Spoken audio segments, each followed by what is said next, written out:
horse's name is KD Cadis. This horse is left in the gate so badly that you're thinking they're going to refund the money. That had to be a malfunction. There's no way a horse would left.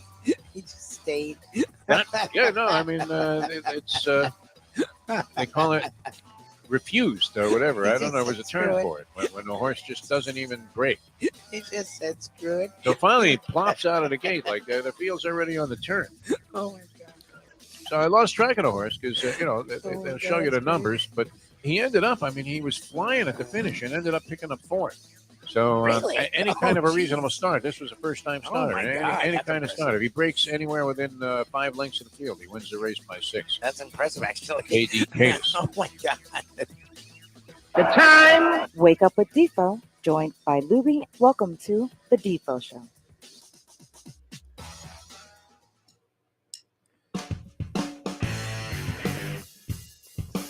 And a very pleasant good morning, everybody. Good to have you with us here for today's edition of the Defo Show, a Wednesday edition, which means we're going to go old school later on in the second hour of the program with the great one himself, Mr. Tony Segreto. Always a pleasure. Tony should be starting to peruse these bowl games, should he not? Yes, sir.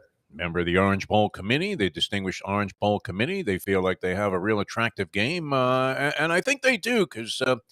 remember when we did that appearance down there? Tennessee was in the Orange Bowl many years ago, Louis, and we were asked to come down to South Beach there for one of the events and MC an event which nobody knew who we were. Obviously, the people that were involved in this game were out-of-towners, and they were in, I think it was like Tennessee and West Virginia or something. It was Clemson and West Virginia. Okay. Clemson and West Virginia. It was hillbilly schools, essentially. Hillbilly religious-based schools that, usually I find myself with every emotional fiber in my body rooting completely against. I don't care about West Virginia so much. What do they got? Muskets there is their symbol? I'm not sure. Anyway, and it really seemed odd. I mean, you talk about an incongruous-looking picture. Something that looked like it was completely out of whack, like it was something out of George Orwell. And that was all of these hillbillies in these fancy, schmancy, snooty-pooty, Mayo-esque South Beach restaurants.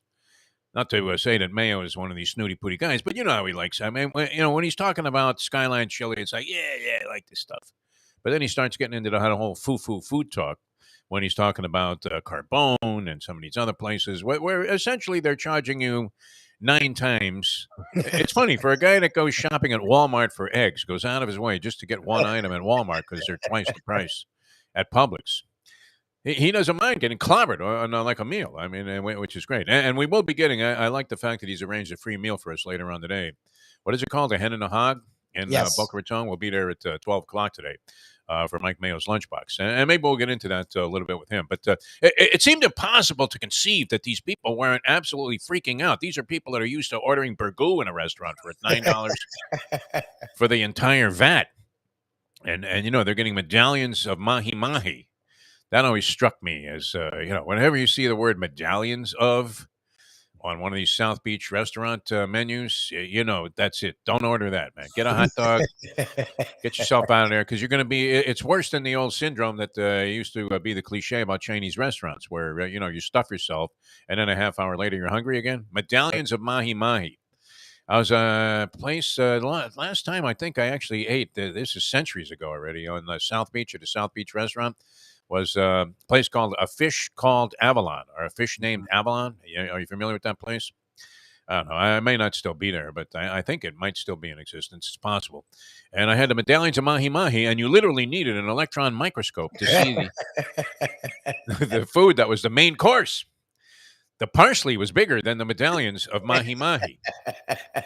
Medallions is another name on a restaurant menu for small.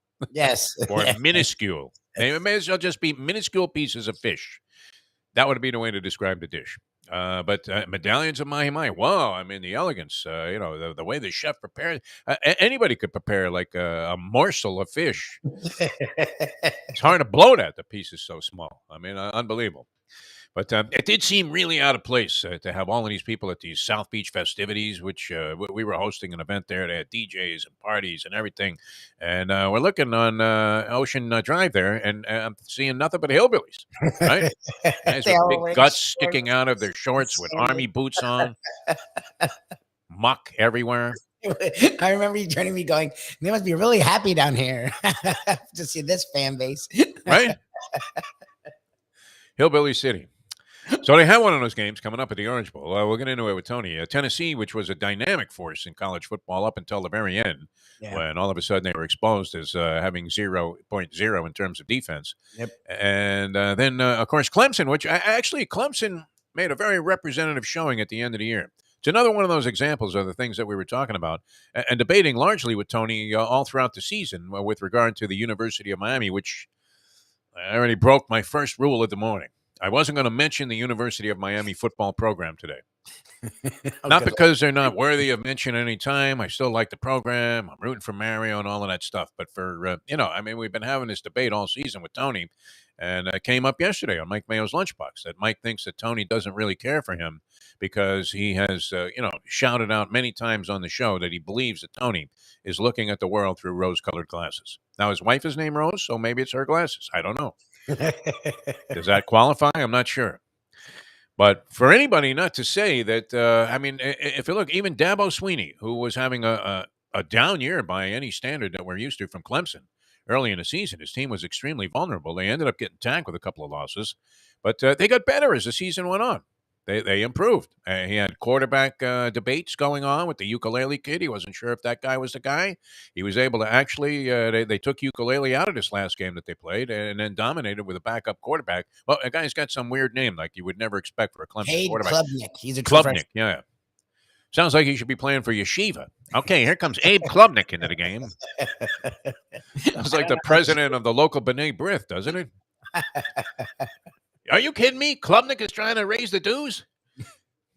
Right? What kind of asshole? But anyway, I would have to say it was another example of a team that during the course of the season wasn't playing very well. Now, maybe they have better personnel. That's possibly something you should factor in the equation. Yes. And better players are capable of improving, whereas lousy players are not. But I really don't remember anybody. See, here I go. Now I'm doing 10 minutes on this thing. and I swore, I got out of the shower, Lubie, and I said, I will not mention the University of Miami today. I don't want to bust Tony's balls about the whole thing with UM, but I do believe that if you're going to get paid, and take the money from an institution of higher learning and take like $8-10 million a year to be their coach, to be one of their leaders, you're making more than any professor, anybody in the cancer research department, and anybody that's involved in anything of any significance academically at the school. You are making about 10 times, if not more, the money that these professors are being paid. What do you think the average pay for a professor is at the University of Miami?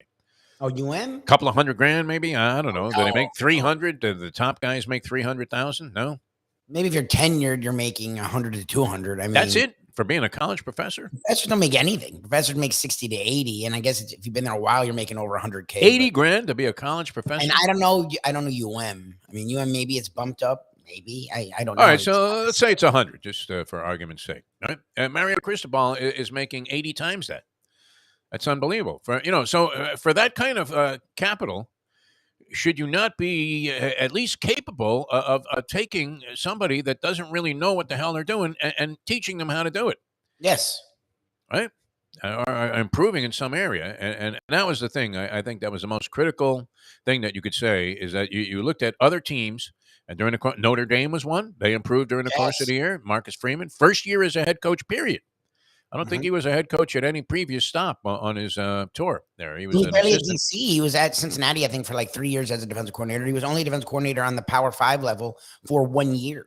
I mean, they have a lot more. Again, you're comparing to teams that had previous success and either the same coach or a new coach, but it was only because like Kelly left for, I guess, a better job. And there's an example of a school that should be very regimented because they had one coach for a long period of time. Whereas Miami has been hopping around. They don't really have any, confirmed installed system. Can you tell me what the identity of the University of Miami team is anymore?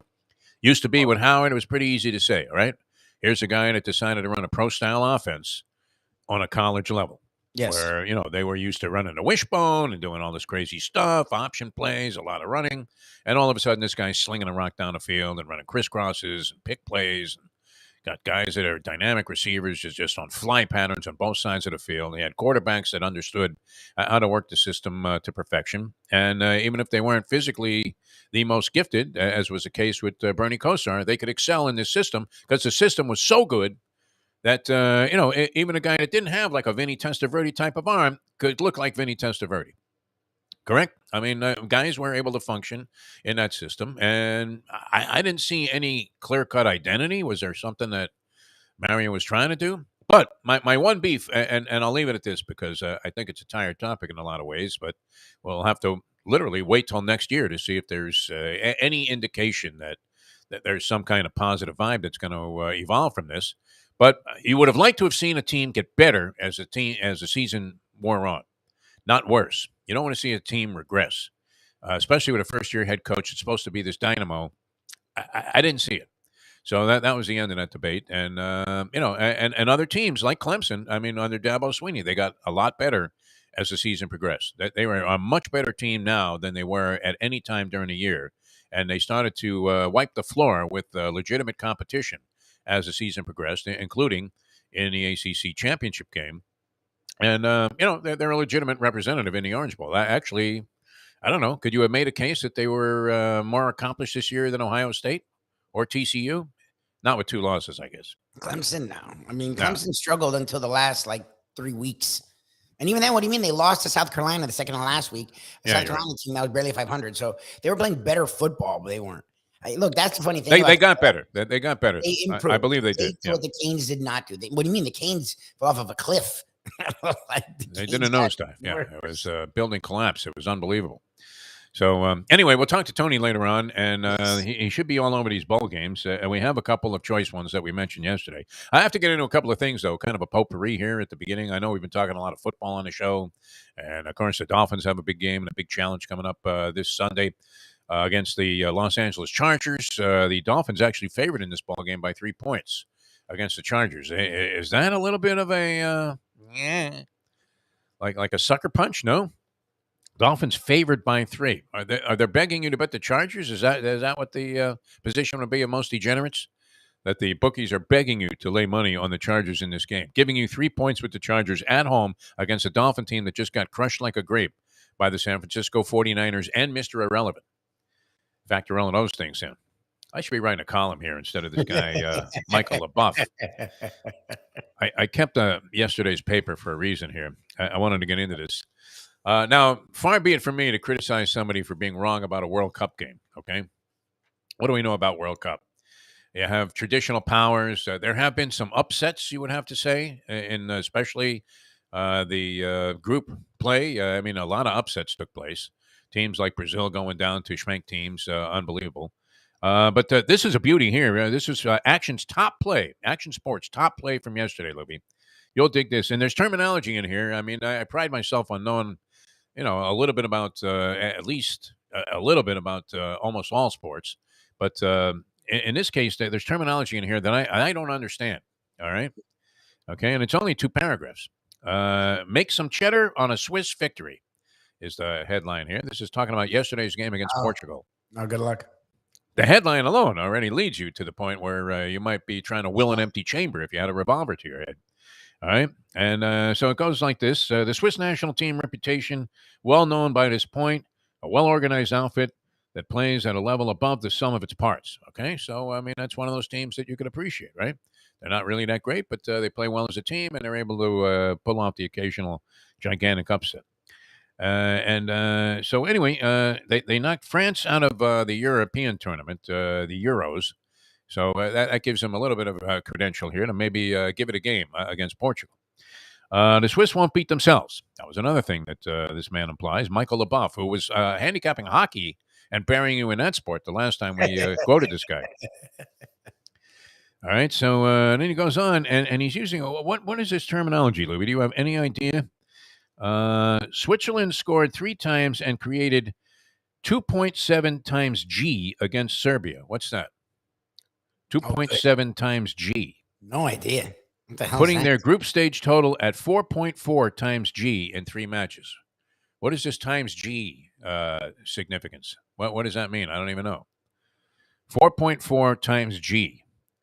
I can't even begin to venture a guess on it. How weird is that? Totally zamboozled by whatever this logic is, and this is the key point that this guy's making. Whatever this stat is, I have never seen that before, heard of it. I haven't heard it referenced. I haven't heard Alexei Lalas mention it. Clint Dempsey didn't mention it. That Landon Donovan didn't mention it. Whoever the chick is that's on there, I'm not sure. Did she play soccer? I'm not sure what her status is. The people that they have like 9 people analyzing the 0-0 first half. Hey, did you see that? It was incredible. Yeah, it was incredible. 20 games out of 40. Nothing in the first half. Exactly. Why not just tune in for the second half? That's why I'm amazed. Jim Sarney, our good friend Jim Sarney, left that one game where Mayo showed up in the second half. And what was it? Like Argentina, I guess. They were going to some Argentine restaurant in Los Olas. And they wanted to see Messi score some goals. And Sarney leaves after the first half of 0-0. So you see that, Jimmy?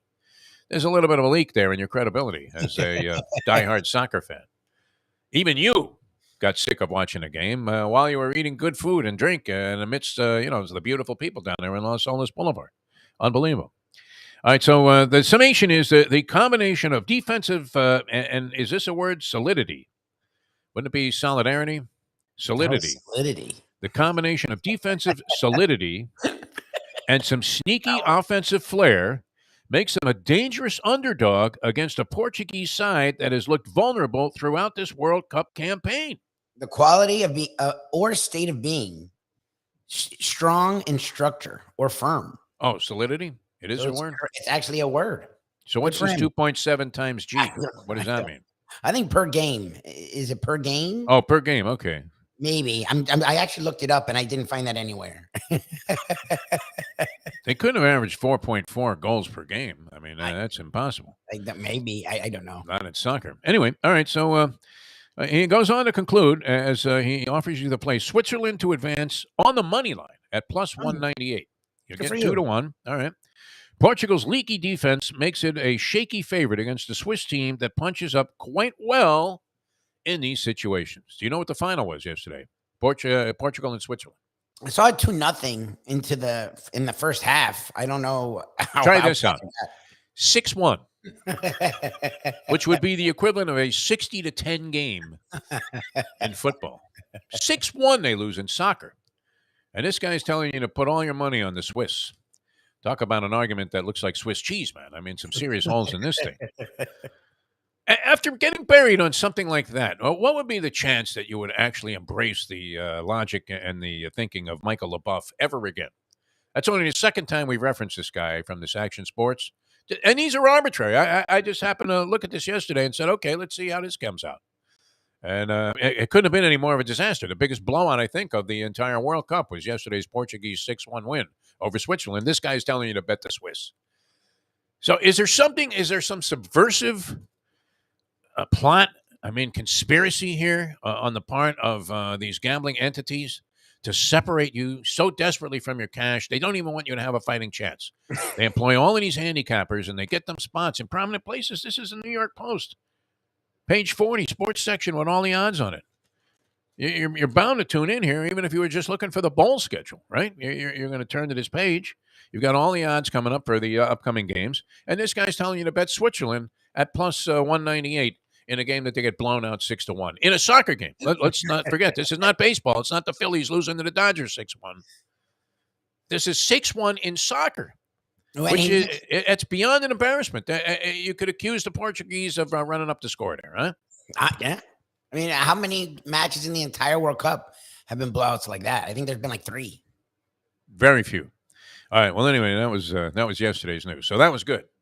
It shows you that even the experts know nothing about what's going on out there. And this guy, really should be brought up on criminal charges at this point. He's 2 for 2 in my book. And that's enough to convince me that whatever this guy says, I'm going the other way. He could go on a 100-game winning streak, and I'd still be confident I'm going to come out a winner in the end. Although I don't know if my bankroll would hold out for a 100-game losing streak. That wouldn't necessarily be pleasant.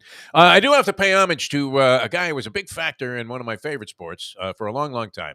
And he checked out, I want to say, either the day before yesterday or it might have been yesterday. And a lot of people have been sending me stuff, including the great Mike Nyman. Good to hear from Mike. That Mills Lane died, the boxing referee of great great fame. And Mills Lane, of course, was the referee in the Tyson Holyfield fight. It's funny that a referee is usually only known for infamy and by his worst moments. And Mills Lane, who I thought was a pretty competent referee, and I was a big critic of referees throughout my whole time when I was a diehard boxing fan. I probably have lightened up a little bit. Still love the sport. Still follow the history. This was something that was in my blood, Lubie, boxing, for some reason. Even as a kid, I was always researching all-time stuff, and I really got into it, the whole history. And when I started covering the events on a regular basis at the Olympic Auditorium back in the mid-'70s, I couldn't have been any more infatuated with every aspect of the game, including the referee, the so-called third man in the ring.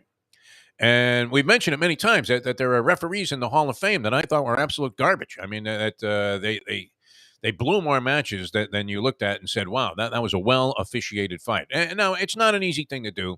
It's not easy to see everything. You have to have an angle. You don't always catch a headbutt or whatever, or a low blow.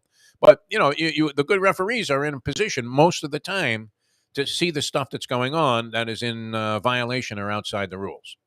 Right. And then it became common. I guess Mills Lane kind of he made popular the idea that a referee should make some kind of a statement.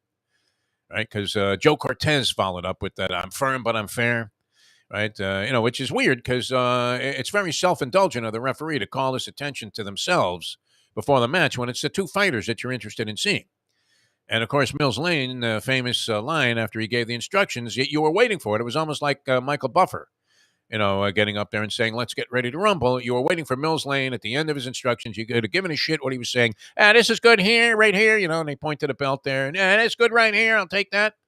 And, protect yourself at all times. And, are you good here in the blue corner? You're good here in the red corner? And then he would blurt out, let's get it on. Yes, he would. And refs never did that. He's the only never did that, right?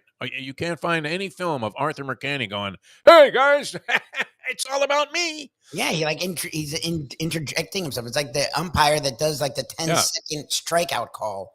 That's like right. His whole body. Now, I didn't mind that because it fired up the crowd. So it was kind of cool, but the referee should be impartial completely, right? Which I don't know that he was showing any favoritism with that. But all of a sudden, that's like spotlight on the referee, a guy who should be inconsequential, if anything, right? It's like they always say, if you don't hear anything about an offensive lineman during the course of a football game, he's had a pretty good game. Yes. All right? You're better off if you know nothing about this guy. He may have pancaked 6 guys and opened holes that were enormous that you could have driven a battleship through, and people don't say anything about it. But if he gets flagged for a holding call, oh, my God, can you believe this putz? That's true. But I think Mills Lane was the first guy ever to do anything like that, right? You didn't see Carlos Padilla doing that. You didn't see, and Cortez started doing that later on. Joe Cortez would say, I'm firm, but I'm fair. And you would think, yeah, but you're also blind. I mean, why don't you mention that while you're telling the fighters what they're in for tonight? Unbelievable. I mean, I saw Joe Cortez blow so many situations, and he's in the Boxing Hall of Fame. And you're looking at like officiating atrocities, the likes of which would be maybe only approached in the NFL by that non-call in the Rams game against the New Orleans Saints. Yeah. For the NFC Championship.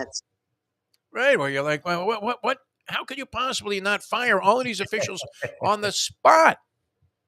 But anyway, Mills Lane seemed like a reputable guy, and he was the kind of guy that he was a prosecutor in Reno, Nevada, which is not an easy town, I guess. That's a rough little place there, Reno, Nevada, which is always, the amazing factor in that whole rant by the offensive line coach at the time of the Dolphins, who was snorting cocaine and trying to hit on a Reno hooker over the phone while he was, seconds away from getting into a very important game planning meeting, which we know how sacred these meetings are. Meanwhile, this guy's sniffing coke and trying to pick up a hooker in Reno, for God's sake. You imagine? Adam Gase had to be wondering, what the hell? What was he thinking when he hired that guy? Was, obviously somebody that wasn't as focused as the rest of the people would have liked him to be around the complex there. But anyway, and he was also a judge, actual judge in Reno, Nevada. And then he became a TV judge, Mills Lane. But I always thought he was very competent. But his, most noticed moment as an official, and the one that everybody remembers, is when he missed it completely. That Mike Tyson had taken a bite out of Evander Holyfield's ear, not once, but twice. Missed it, just completely whiffed on that. And you thought, come on, Mills. I mean, that one's hard to miss, right? There's blood dripping all over the canvas here. Nobody's throwing a punch. Exactly. Tyson's teeth are covered in blood. You can't even see the mouthpiece. It's just absolutely a sea of red. So even the greats, it's funny how sometimes your most significant accomplishment is the worst thing that ever happened, or at least the thing that people know the most about you, or reference you the most for, is probably his most embarrassing moment, I would think.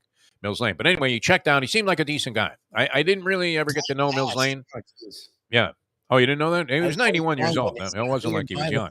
I'm like, why are we on Mills Lane so much? Oh, I wouldn't have brought it up. I mean, just out of the blue. Obviously, the guy checked out, and that was that. Well, we lost a couple of guys in the. You're kind of freezing up there a little bit, Lubie, on this thing. I don't know if you need to do any rebooting, but so Mills Lane is gone, and Nick Bollettieri also checked out. Another one. If we were going to go a little bit into the obituary column here, and Bollettieri. Boy, there's a mixed bag of opinions about Nick Bollettieri. I don't know. What did you think about Nick Bollettieri? Did you have any thoughts on him at all? Or, I mean, obviously, he was a coach that put himself out there and took a lot of credit for, the things that he accomplished as a coach. He started the Bollettieri Academy, and look at the people that came through there at one time. You had Andre Agassi, Jim Courier, Pete Sampras, Anna Kournikova, who didn't really accomplish as much as a pro as you would have liked to, but you didn't mind seeing her in the finals. Let's say that. Honestly. And Maria Sharapova, was also a Bollettieri Academy graduate. I would imagine there are many others of significance, but those are the ones I remember seeing in a 60 Minutes piece on Bollettieri when he was being perceived, much like Richard Williams, although we didn't know about Williams at the time, as a complete revolutionary when it came to coaching sports. Nick Bollettieri in the Bollettieri Academy. Now, he was a very public figure, and he made himself that way. And then he checks out. I thought he had a very distinguished career, just even from that period of time alone. What would have been enough to qualify you as a coach that belongs in any, whatever sport it happened to be, in this case tennis, belongs in the Hall of Fame, no? For developing those players and the achievements that they had subsequent to being at the Bollettieri Academy, you would have to say, wow, I mean, that's quite a run. But people, the guy checks out, and people are saying, well, you know what? He was an asshole because he never wore a shirt. He's dead. Give the man a break. I remember Bollettieri. I was cruising around, some of the ancillary stuff that was going on at one of the Miami Open events. And this was when it was still on Key Biscayne, which was up until recently. And Bollettieri he was demonstrating some gadget. And I'm not a big fan of sports gadgets, are you? To improve your game. Golf has a ton of sports gadgets where, you keep your arm in a sling, and then you have this and that. And, and it's usually some guy with like a rubber band. It looks like he adopted that thing with the paddle that you always have I hate to say it, I don't want to, cast any aspersions in any direction, but it usually is like Asian kids that are in a convenience store that's owned by their parents, and they have that paddle with the little ball on the rubber band, and they're playing it like in the aisle there. You're just trying to pick up a can of soup, right? All of a sudden, you get nailed by this wooden paddle, and then they say something in, Chinese or whatever, and you're assuming it's like, hey, knock it off. Coming from the counter there. You're scaring the customers. But he had some gadget like that was supposed to help your reflexes or whatever in tennis and maybe improve your serve. And that was the last time I saw Nick Bollettieri. I want to say I'd spoken to him a couple of times. I always found him to be more than accommodating. And yet he checks out. And people question whether he really had anything to do with the advancement of these players. How could you question that? He started the whole thing. Maybe he had, the ability, the insight to hire really good coaches. But whatever he did, it worked. You would have to say he was revolutionary when it came to coaching athletes in any given sport. No, right up there with Charlie Lau or any of the, supposed gurus that took people that had obvious inherent ability and honed them into world-class champions. Would you give him credit for that, or would you? Yes. I mean, people are denigrating this guy for some reason after he died. It's crazy. Well, because he supposedly was a hard ass and sort of a jerk, but I don't know. As long as you don't do criminal acts, to me, like, if a guy was successful, give him his credit for being a success. It is what it is. It was a different time. whatever he did, it changed the way people approach the sport. Yeah. And kids that were in training started going to these kind of academies and things of that nature. Other camps of its type sprung up. What's the guy? Is it Rick Macy? Is the guy that had big That's the tennis? one. Yeah. I was trying to think of the one that was Serena. I'm like, I don't think it was Bollettieri. It was Macy. Well, Bollettieri had Serena also. Okay. I think at one time. I think he did. I want to say yes to that. Either Okay. Venus or Serena were Bollettieri disciples at one time. Even though Richard Williams was a guy that was largely credited with whatever training methods that they went through, and deserves credit for being one of these freak coaches that did everything against the grain and still produced two of the greatest players in any of their type in any sport.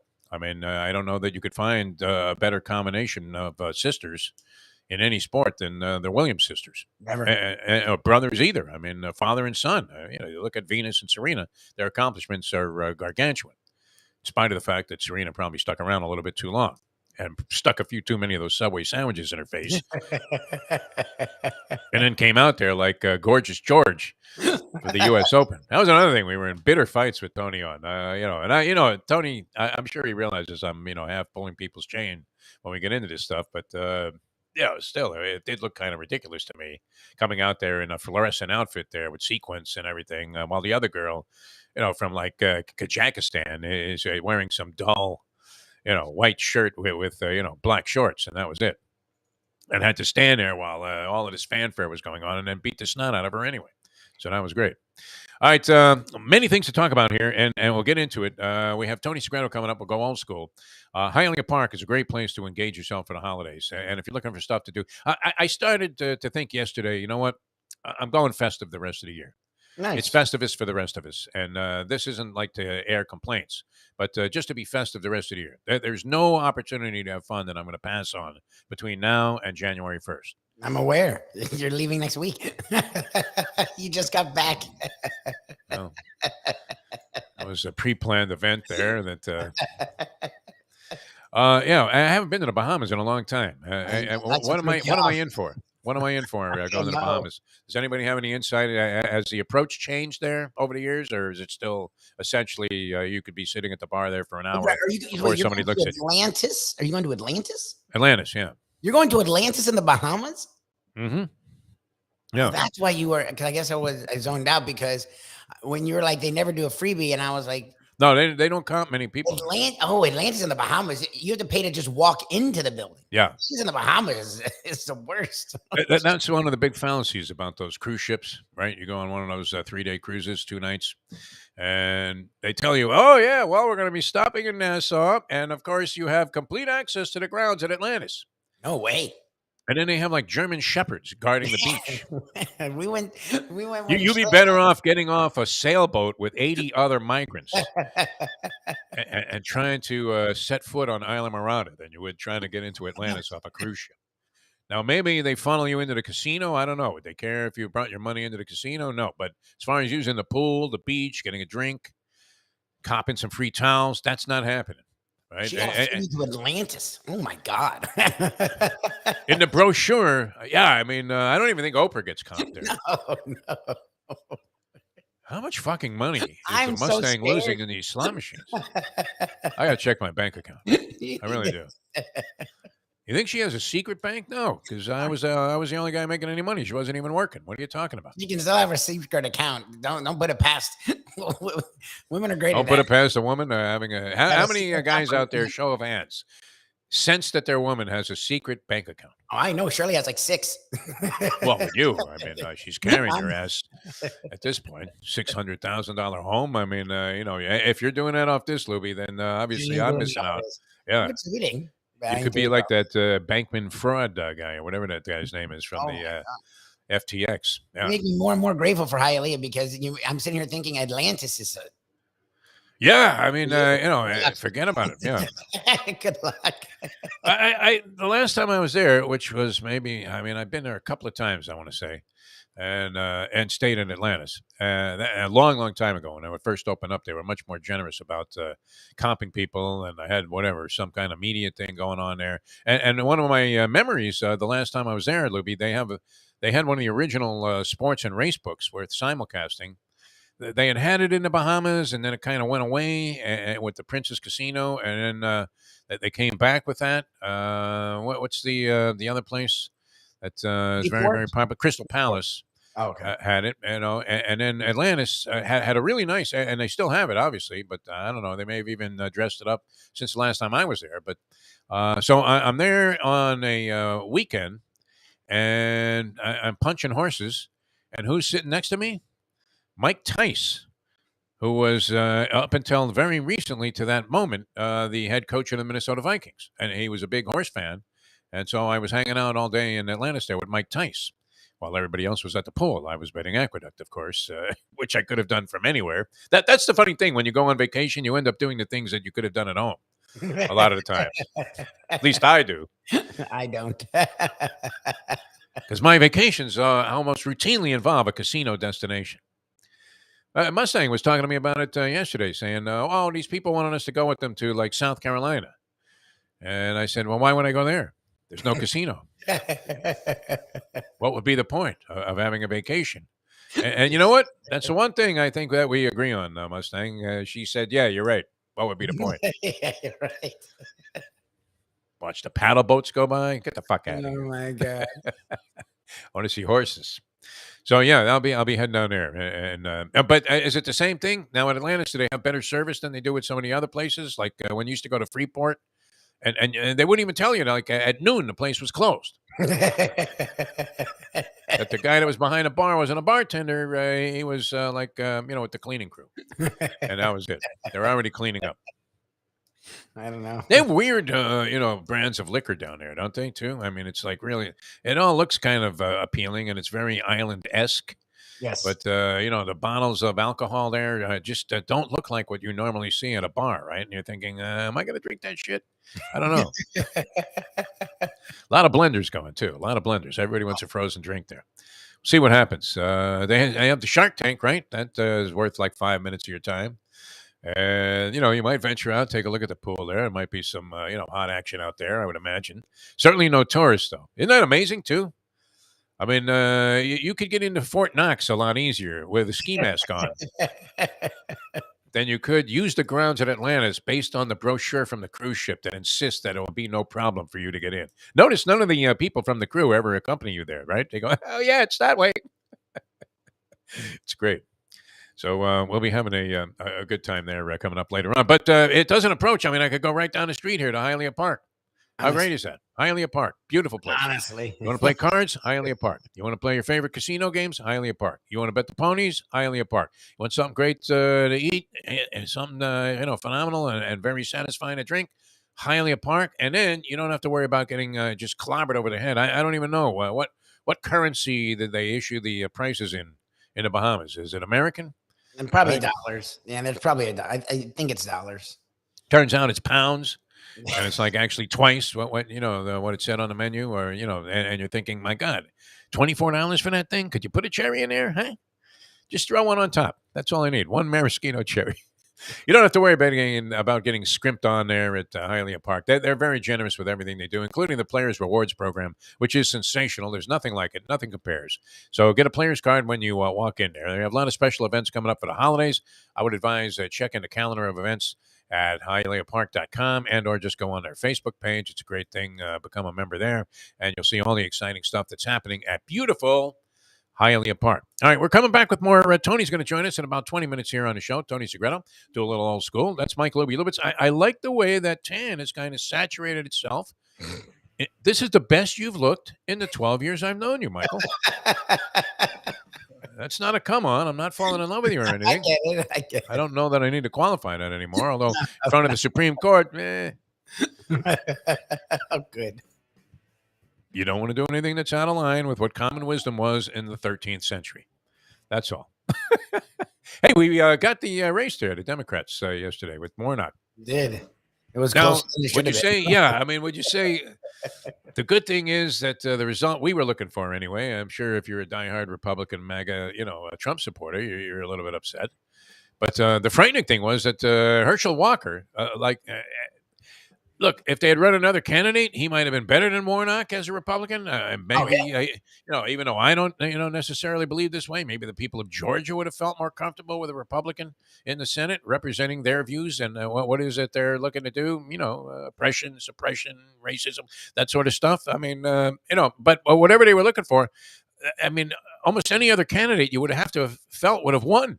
You understand, Stacey Abrams, when it comes to Democratic candidates, is as strong a Democratic candidate as there is. She's young. She is independent. She also is not far left. Yeah. Like, she actually, every Democrat would love Stacey Abrams, and she got annihilated by a guy who's not a good candidate for Georgia. He's just not a loon. Like, Georgia's very Republican. They just went.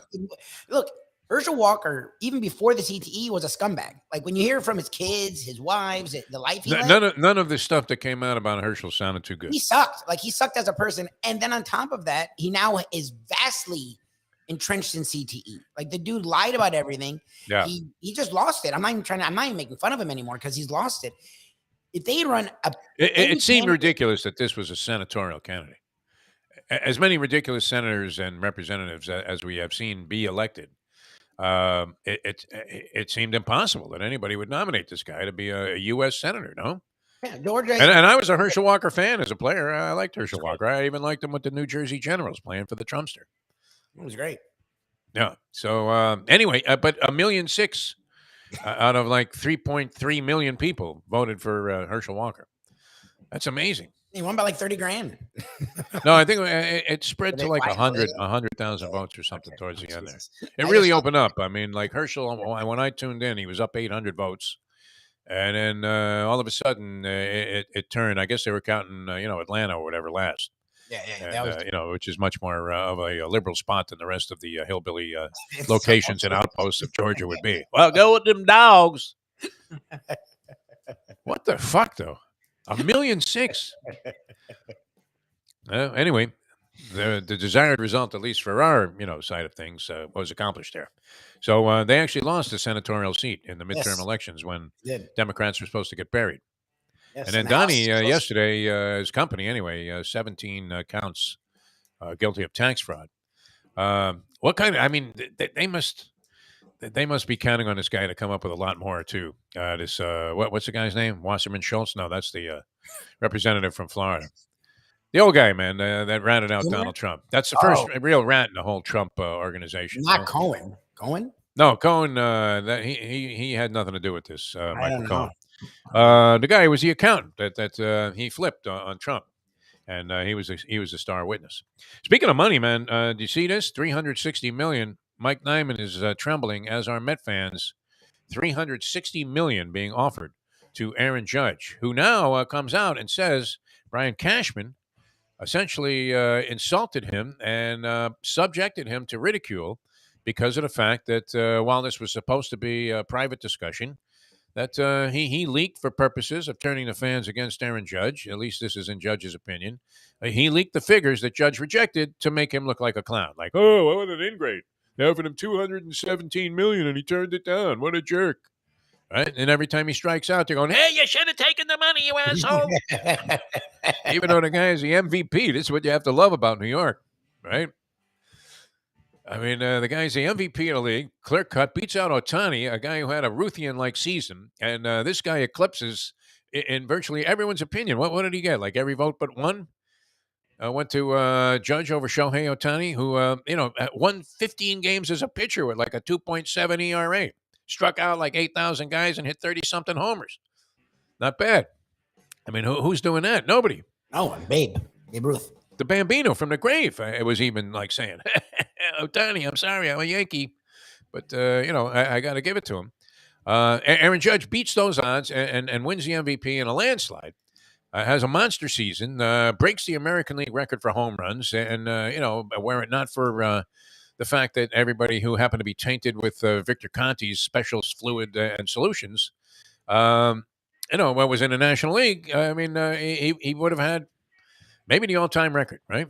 And so he's very insulted, he said, about the whole thing that Cashman did, who is going to, what? Would he not have a little bit of an omelet on his face if Judge walks? based on the fact that he created this acrimony to begin with. I don't know. I mean, look, $360 million is what it is, Lubie. It's a ton of cash. So, I mean, and Judge, to his credit, he played the season out. He could have just as easily gotten hit in the rib cage on opening day with a pitch and been out for the year and made nothing of this.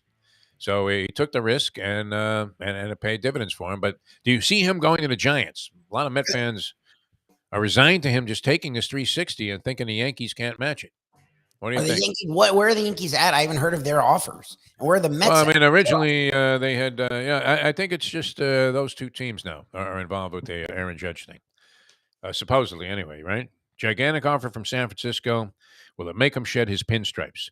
This is the $360 million question on your sports page today. Well, they better be close. I mean, the way, again, that he was treated there, and they didn't win. So he's not giving them a hometown discount of like $60 million. Like, they better be close. Like, I don't see him giving them a discount.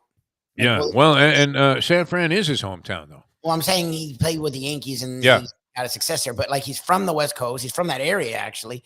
And they're good. The Giants were competitive last year. So adding a guy like him probably could put him over the top. Like, the Yankees didn't win, and he gets a lot of crap being in New York. Like, imagine the wind blowing out to left field there. Wow, Judge at the plate. Does it blow out to left field? It seems like it only blows in from right and center. Yeah. That what's the name of the park now? Is it still Pac Bell or whatever that was? No, I it's don't know. not Pac Bell. It changed. Bell South. I don't know what the hell is it. It used to be Pac Bell, but they changed the name.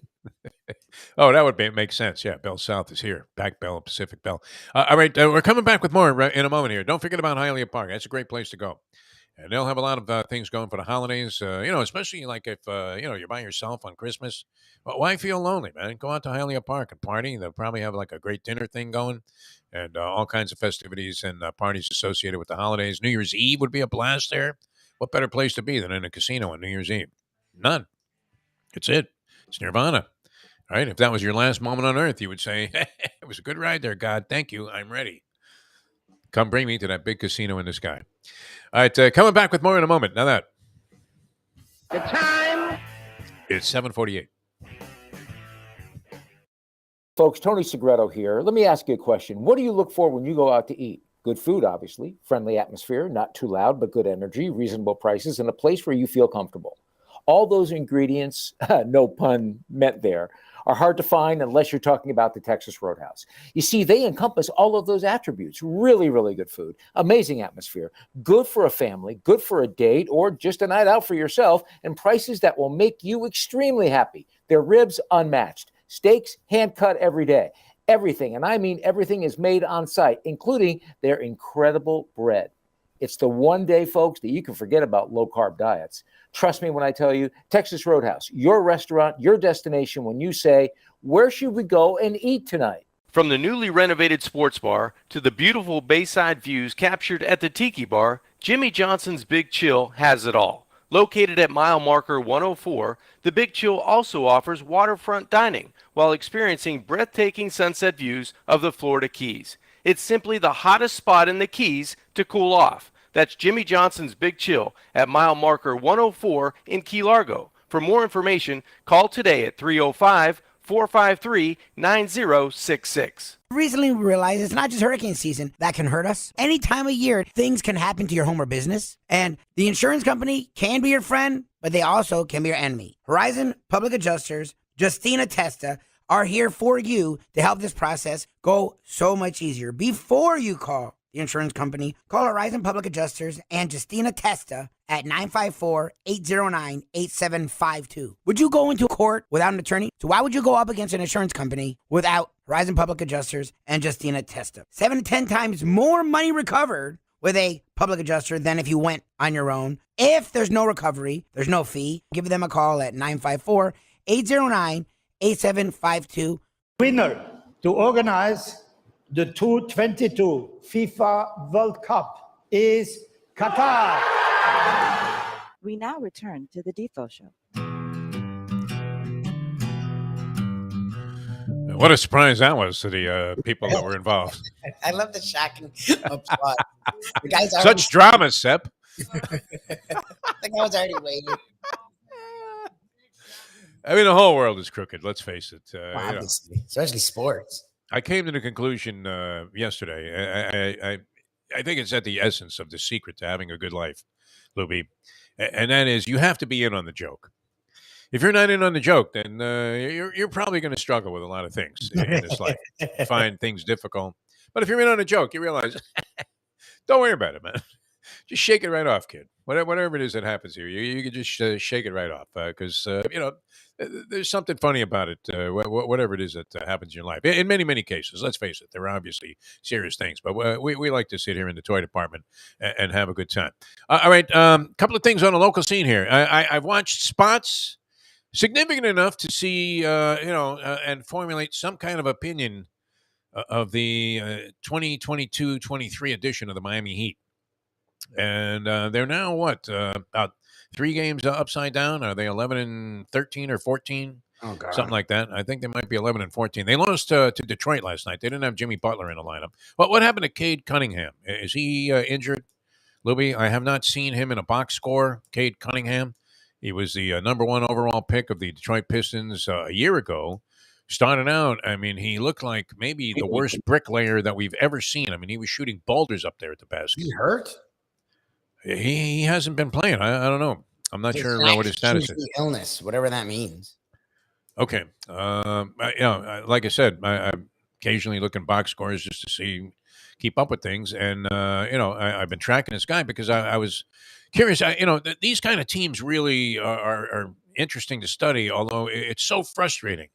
And it just smacks of the whole feudal system that's in place in sports of rewarding futility, which we have railed against for years on a theory that we borrowed from the great Eddie Kaplan, right? Which is don't reward futility. Don't make it beneficial to be bad. You're talking about this with the Indianapolis Colts, saying that that was the reason they brought in Jeff Saturday. Let's find the most incompetent, unqualified guy that we can to do the job. Now, they could have just tried to get Dennis Allen out of his contract with New Orleans. Brandon Staley. and I want to say, you know what? It wasn't such a big shock to me. I mean, the whole thing about Jeff Saturday was, okay, so he hasn't coached before, but he seems like an intelligent guy, well-respected, that, they laughed about Deion Sanders becoming a coach. Now, all of a sudden, he's off to Colorado there because it's all about the kids and enhancing the opportunities available for young black athletes at these largely black colleges that have been overlooked forever. And as soon as Deion sniffed the capital, exactly. God pointed him in another direction. Exactly. They need him in Colorado. You know what? The mountains are starting to sag. trouble Global use. warming. These winter storms are more and more severe. Let's get somebody who speaks directly to God. Yeah. And can possibly turn this whole situation around. It's a tall order there, too. What were they, like 1-30 in their last? They've been bad. They're horrible. Wow. So, I mean, if Deion turns that around, at what point does he get an NFL job? He just wants a high college. I don't know about NFL. I mean, let's see. But I mean, people laughed at the notion, and it seems even more far-fetched because of Deion's persona that he would be a guy that would want to, go through the supposed rigors that we always hear about that all coaches do, which is basically, I mean, you are now completely in bed with this job. That's it. You're going to be there 24 hours a day. I mean, there's always going to be something going on that you have to contend with, a million problems that you have to oversee. And then on top of that, you're trying to get 18, 19-year-old kids that are popping zits in the morning to go out in the afternoon and do exactly what you want them to do when you were very good at it yourself. So a lot of things were going against them, including the whole notion that great players don't necessarily make good coaches. That's usually the case. Yeah. Witness Steve Nash. Right? How could he not know anything about what to do? Larry Bird. How could he make a lousy coach? Larry Bird. Magic. It's impossible. I mean, Magic. the list goes on and on. Isaiah Thomas. The list goes on. Oh, my God. Just incredible. So Saturday, I mean, it kind of fit the bill a little bit to me. I mean, did he not seem like a guy that would be capable of sort of walking into that situation, having the command of the people on the team? He's so well respected. Wasn't he like a big players union chief also? Yes. He was always a guy that was representing the players' point of view. And yet at the same time, when he was an analyst, he seemed to know what he was talking about. Did he not, Lubie? Yeah. You had respect for him because he was there in the trenches with Peyton Manning all of those years. Are you kidding me? With the Manning, and then when they had the lockout, he was like the face of the players. Like and he was competent on ESPN. I just, he never coached before. So to me, like, that matters. I don't know. That was my whole thing with the Dion is like, all these guys go through all these rigors to be coaches. I find it a little bit sort of lame when there's. But it's kind of like when the hot chick comes on after you had been, working at the radio station for 20 years, and they told you essentially don't ever flip open a microphone. And then some bimbo comes along, not to, cast aspersions, who has like a giant rack, and, for some reason, everybody's enamored with her because she has some TikTok steam. And all of a sudden, she's hosting like sports talk. Right? And people are calling and asking her opinion on stuff. Like, hey, Fawn, what do you think about this? Fawn Leibowitz. Lubie. But, right, I mean, you feel like, wow, what the fuck? What am I doing here? Yes. But that happens a lot, right? I mean, look, we were raced out by Brady Quinn for a job. Yes. Brady Quinn. That as a broadcaster. I mean, it's not like they ask us to quarterback an XFL team or something. I would venture to say that we're better at broadcasting than Brady Quinn. I believe that in my heart of hearts. Oh, yeah. Yeah. All right. We're going to this is going to be good, I think, this week because, I'm looking at this menu here of bowl games, and I would think Tony has an opinion on all of them. No? 100%. It's impossible to have an opinion on all of these bowl games, isn't it? How many are there? Tony would have that number. Anyway, Tony Segreto is going to go old school with us in just a couple of minutes here on the program. Tony's appearance every week brought to you by Texas Roadhouse Restaurants and Catholic Health Services. Tony is a mensch of a human being, and we will go old school with Tony Segreto in just a moment. One of the things that we want to do with Tony, too, is head down to Jimmy Johnson's Big Chill, which arrangements, we got to get that rolling here. Maybe before the Super Bowl. I love how it keeps moving. There you go. We'll host our Super Bowl special with Jimmy Johnson. Be fine with me. All right, we'll try to make that happen. Yeah. I think it's up to us now. So we just have to decide and get aggressive with this, Lubie. It's in our hands. Jimmy put it in our ballpark, and Jimmy. It's fine with me. I don't mind it. I have everyone's number. I can reach out to Dom. All right, do that, please, because we're just going to go ahead and say, hey, here's a commitment, and let's go bring Jimmy, and we'll have a good time. And hopefully we get Tony down there, because he would love it. I mean, I know Tony likes relaxation. Now, he kind of goes in another direction with that, right? Nature. Freezing fucking cold is where he goes.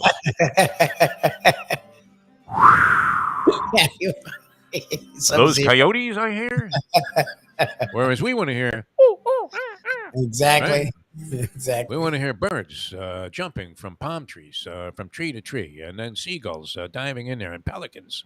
That's what we're looking for in terms of wildlife, and that's what you get down there in the Keys. It's absolutely magnificent. Sometimes you have to refresh your memory, because I was a big fan of going to the Keys, and I would have to say I go far less frequently than I used to, and it's one of those things where you're thinking, what is wrong with me? Yeah. Get a place down there, and your place to go would be Jimmy Johnson's Big Chill. That's mile marker 104, the Overseas Highway in Key Largo. Great food and drink, and wow, how many? We might have to order like 3 of those Italian fisherman pizzas to accommodate a slice for everybody. Because Tony's going to want one, Mayo's going to want one, Sarni's going to try one, although he's going to shovel all the seafood to the side. Which, come on, Jim, it's a little ridiculous, right? Lubie, you're going to want one. Shirley's going to want one. Mustang's going to want one. I'm going to want one. Everybody's going to want one because it is so magnificent. It's absolutely fantastic. And it's just one of a zillion items there on the menu. I mean, you talk about diversity and fresh seafood and all of the good stuff they have. Absolutely sensational. I mean, even if you want to go like, high cholesterol, right? You want some conch fritters? No problem there. Nachos, they got that too. It's great. Really something for everybody. Jimmy Johnson's Big Chill. It's mile marker 104, the Overseas Highway in Key Largo. You can't beat it. I think the next few days are going to be spectacular there. So blow by Alabama Jacks and all the usual, the Mutineer and that gas station there, that Shell station with the Stewart sandwiches, and go straight to Jimmy Johnson's Big Chill for your first meal there. And you're likely to want to stay. They do have accommodations, jimmyjohnsonsbigchill.com.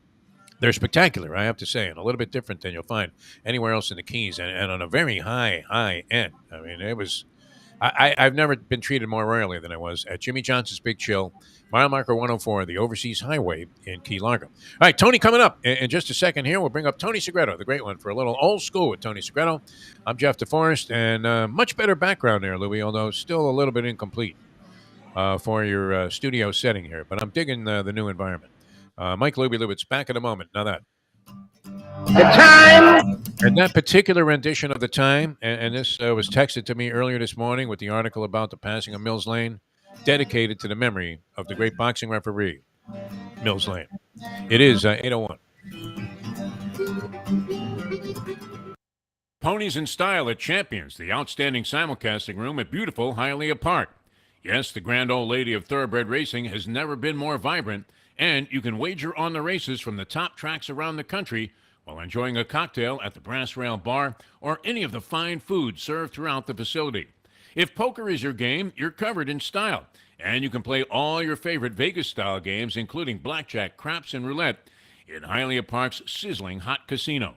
Get a player's card when you walk through the door for all kinds of generous amenities, including our favorite, free play, when you come out to the ultimate casino and entertainment destination, Hialeah Park. Hey folks, Tony Segreto here. You know, since day one, Catholic Health Services has been part of Old School. And since we've started letting people know about them, it's changed their lives. You see, Catholic Health Services, while being recognized as one of the top places for stroke rehab in the country, it's also about a group of people who not just excel in what they do, from the doctors to the nurses to the therapist, on and on and on. It's how they do what they do every single day that separates them from the pack. They do it with a passion, unmatched, and the inclusion of family in every step of the process. Trust me when I tell you this. If you want the best, unmatched rehab with a special group of skilled, caring people, there is truly only one place, and that one place is Catholic Health Services. These days, we're all looking for comfort anywhere we can find it. Thank goodness for Landlubbers Raw Bar and Grill in the Plantation location, because they are making sure you are as comfortable as possible. First of all, they're not only open for delivery and pickup. All you have to do is go to landlubbersbarandgrill.com for both pickup and free delivery. Their hours have changed a little bit. Monday through Thursday from 3:30 to 10, and Friday, Saturday, and Sunday from 11:30 to 10. You're going to have the best wings in the world. You're going to have a great burger. You're going to have their amazing soups. Again, Landlubbers, Raw Bar, and Grill. It's nice and easy. Just go to landlubbersbarandgrill.com for both your pickup and free delivery. Thank goodness for Landlubbers for making you always feel right at home. What we gonna do right here is go back, way back into time. We are now kicking it old school with the one and only Tony Segreto. Brought to you by Catholic Health Services and Texas Roadhouse. Oh, now I get it. Welcome back to the show. No, I get it. I understand now why Tony was slumped in a chair there when we first saw him brought up here on the video screen here on the Defo Show. Tony Segreto joins us with Old School. Why was that? Well, because you probably saw this, Mr. Yankee fan. $360 million San Francisco Giant dollars. Holy Willie Mays. I think we have ourselves an outfielder and a new hero. I mean, what do you think, Tony? Are you okay with that? No. And you know, shame on the Yankees if they don't counter with 50 million more. Yeah. Wow. Shame on them. And they have the money. Shame on. That's all I have to say. That could be the worst move since the Red Sox got rid of Babe Ruth. It's probably never happened to you. It's happened to me a couple of times where you come home and all the furniture is gone and all of her clothes are gone. Yeah. And the only thing you have left, I mean, it's like an empty room. You go to sit down in the kitchen and even that chair is gone. You land on the floor. I mean, is that where Yankee fans would be at? What kind of people have you been associated with? It's not the people, it's him. I don't know if the word psychotic has any meaning to you. I don't know. Not sure exactly what it is. Sometimes I wonder. Sometimes I what you're doing on this show, yeah. Yeah, I was like, wait a minute. You got an impeccable reputation. What have I hitched my wagon to? Have I hitched my wagon to this falling star? What is it? I often all bring in. this up. It was a favorite quote I ever got from anybody in any interview I ever did. And you'll remember the jockey Jacinto Vasquez used to Very well. compete here with a top-notch jockey colony. Yeah. He brought down all the boys from New York. Jacinto was one of the leading riders there. His English was kind of broken at the time, but we liked to go to him because he was kind of a wise guy. And I will never forget, I asked him a question about something, and he looks at me and he says, "You hang around with loosas, you'll be a loosa too." Well, And Tony, I'm afraid you might have to take those thoughts into consideration here. Well, I always take them into consideration. You Welcome to the show, though. Good Hey, to how have you you. doing? You look good, kid. Where are you? you here? I actually had to make a quick flight to South Florida. Oh yeah, okay. I thought Because so. I'm spending the evening with we have our kickoff Orange Bowl party, but I'm interviewing Heupel and Dabo tonight, and very nice. and I have a little business that I have to do tomorrow. And Under take what care of the- circumstances are these interviews taking place at a press conference or? Well, tonight is the Orange Bowl kickoff party at the Hard Rock. Nice. And coaches will be there, and then I interview them privately for a special series that we do for Orange Bowl. Nice. So I'll do a one-on-one, and I'll do a little one-on-one with them on stage with the audience, and they can ask some questions. And then I got some business dealings I have to handle tomorrow, and then back north for the holiday season. What do you got to see your bookie to collect? What kind of business dealings are we talking about here, Tony? You know, I can only very reveal- nondescript. I can only reveal so much. It's old school with Tony Segreto, and of course, when you talk about business with Tony, it's always of the highest of impeccable integrity. These guys are great. Catholic Health Services and Texas Roadhouse Restaurants. Ed Garcia, is he still? I mean, he's so euphoric. I don't know that he's recovered yet from Michigan. Making it into the Final Four. I do have to tell you before we do our little mention of Texas Roadhouse. I want Jim Sarney to know that I received my Texas Roadhouse candle. Oh yeah! Oh nice. And that's a candle. Oh, and I got the peanut brittle. Okay, I did as well. Wow. You got the peanut brittle. Did you get the candle too? Yeah, I got confused for a second. I thought that was actual butter. So it's good to know that I was a candle. So he melted it and made some eggs with it. Yeah. When was the last time you bought butter that had a wick in it? I didn't open it. Like, it was sitting. Remember, we were gone for a week. So when we got back, it was sitting outside. I just opened it, like the package yesterday, and I just saw that it said cinnamon butter. I didn't actually open the candle. So we'll see. It's a candle, and it smells. It makes the house smell incredible. It really Oh yeah. Oh great. Anyway, I heard you talking about the plethora of bowl games. I think that there are 42, Sarney says. Yeah, is that what it is? I don't know how many. But I think some of them to me are quite intriguing. I want to see the teams play. All right. I'm curious to see. I think I actually, and not because I'm on the Orange Bowl committee, but I think we have a real intriguing game. Oh yeah. Two highest ranked teams that are non-playoff teams playing each other, 6 and 7, Clemson and Tennessee. I think it's going to be fascinating to see Heupel go against Dabo and see and both of them using different quarterbacks because of Heupel with injury and Dabo because it was time to make a change. And this Caleb Klubnik seems to be the real deal for them right now, at least. So we'll see that unveiled. And just on an aside, it will be.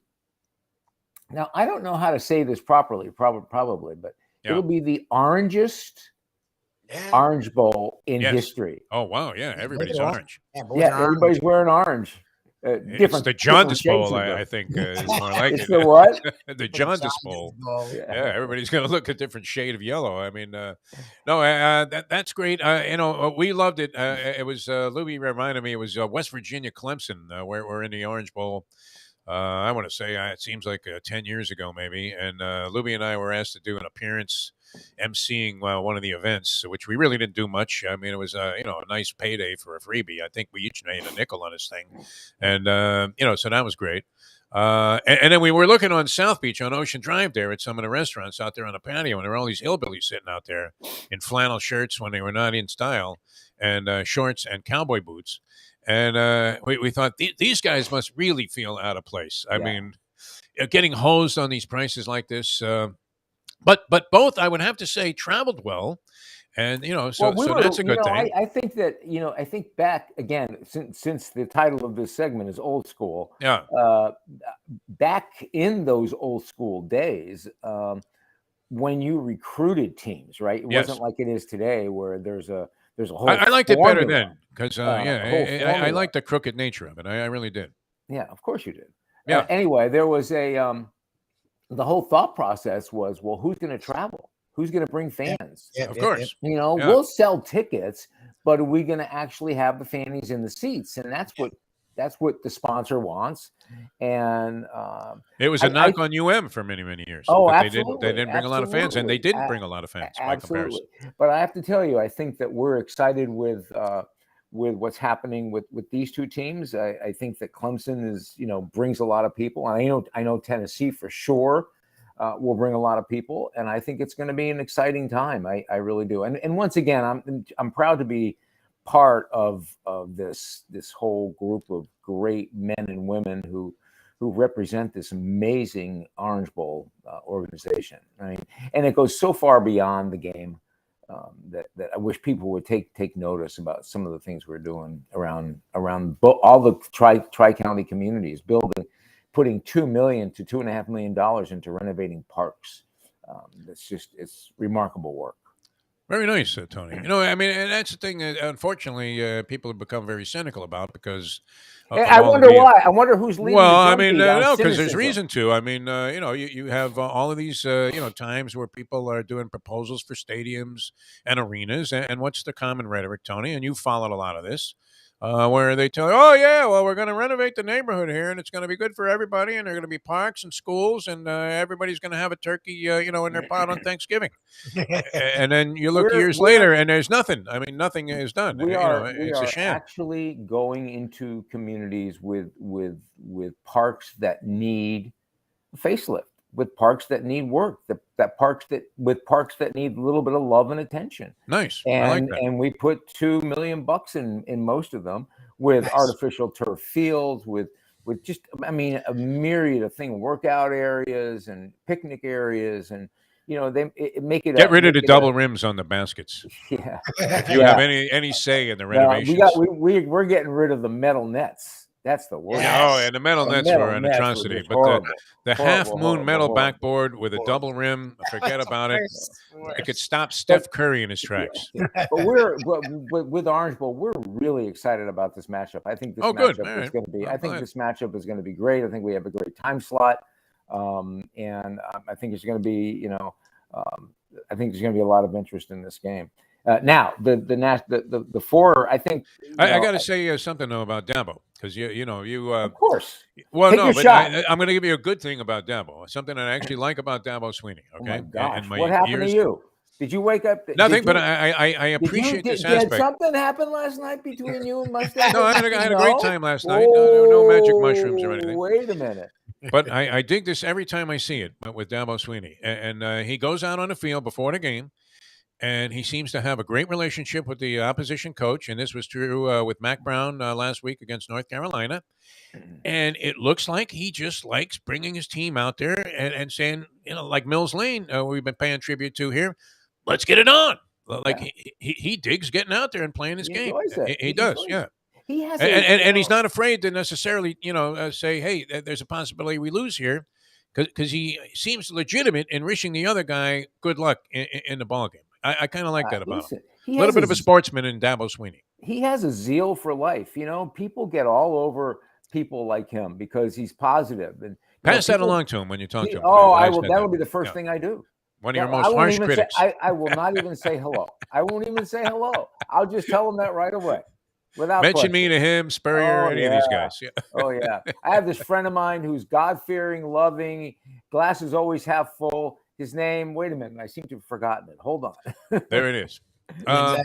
But that is a cool. See, I like that. The guy has like a spirit that seems lost in sports with the win at all costs, even though that's what he's hired to do. Listen, and obviously inclined to try to do. But he seems to say, "Hey, look, Mac, let's get it on."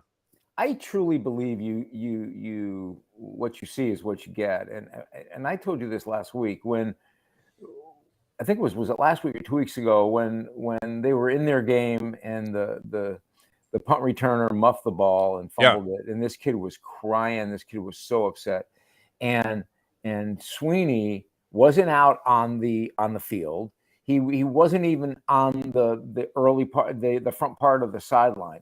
He took this young man in the back and put his arm around him and gave him. You could see the consoling he was giving him, but he seemed to do it. He tried to do it away from everything, but the cameras found it, and I thought it was a moment where this is why people want to go play for Dabo Sweeney. Listen, I've talked to some really high-level, high-end football players, former football players, and there isn't one that hasn't told me that they would love to have they would love to have their son, if he was play for a guy like Dabo. Not necessarily Dabo, but a guy like Dabo with that kind of spirit, with that kind of coaching acumen, with that kind of being honest. Listen, is he perfect? No, and a lot of times people just don't like that whole good old boy, all that. They just don't like it. They want to be cynical. They want to look for someone who's, hey, listen, I was watching on Sunday the selection show. I don't know if you guys watched it or not. I didn't see that. No. They did a live interview with Jim Harbaugh. And I texted my son and I said, I don't think I've ever seen a more endearing interview with Harbaugh.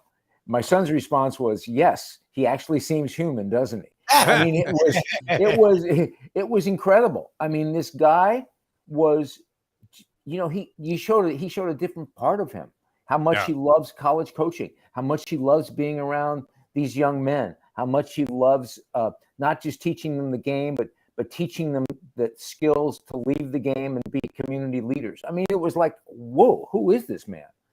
It was incredible. And I think the coaches in the Final Four, I'm not the biggest Ryan Day fan, but, I is that because you just hate Ohio State? No, I don't dislike him. There's just this, he's very pragmatic all the time.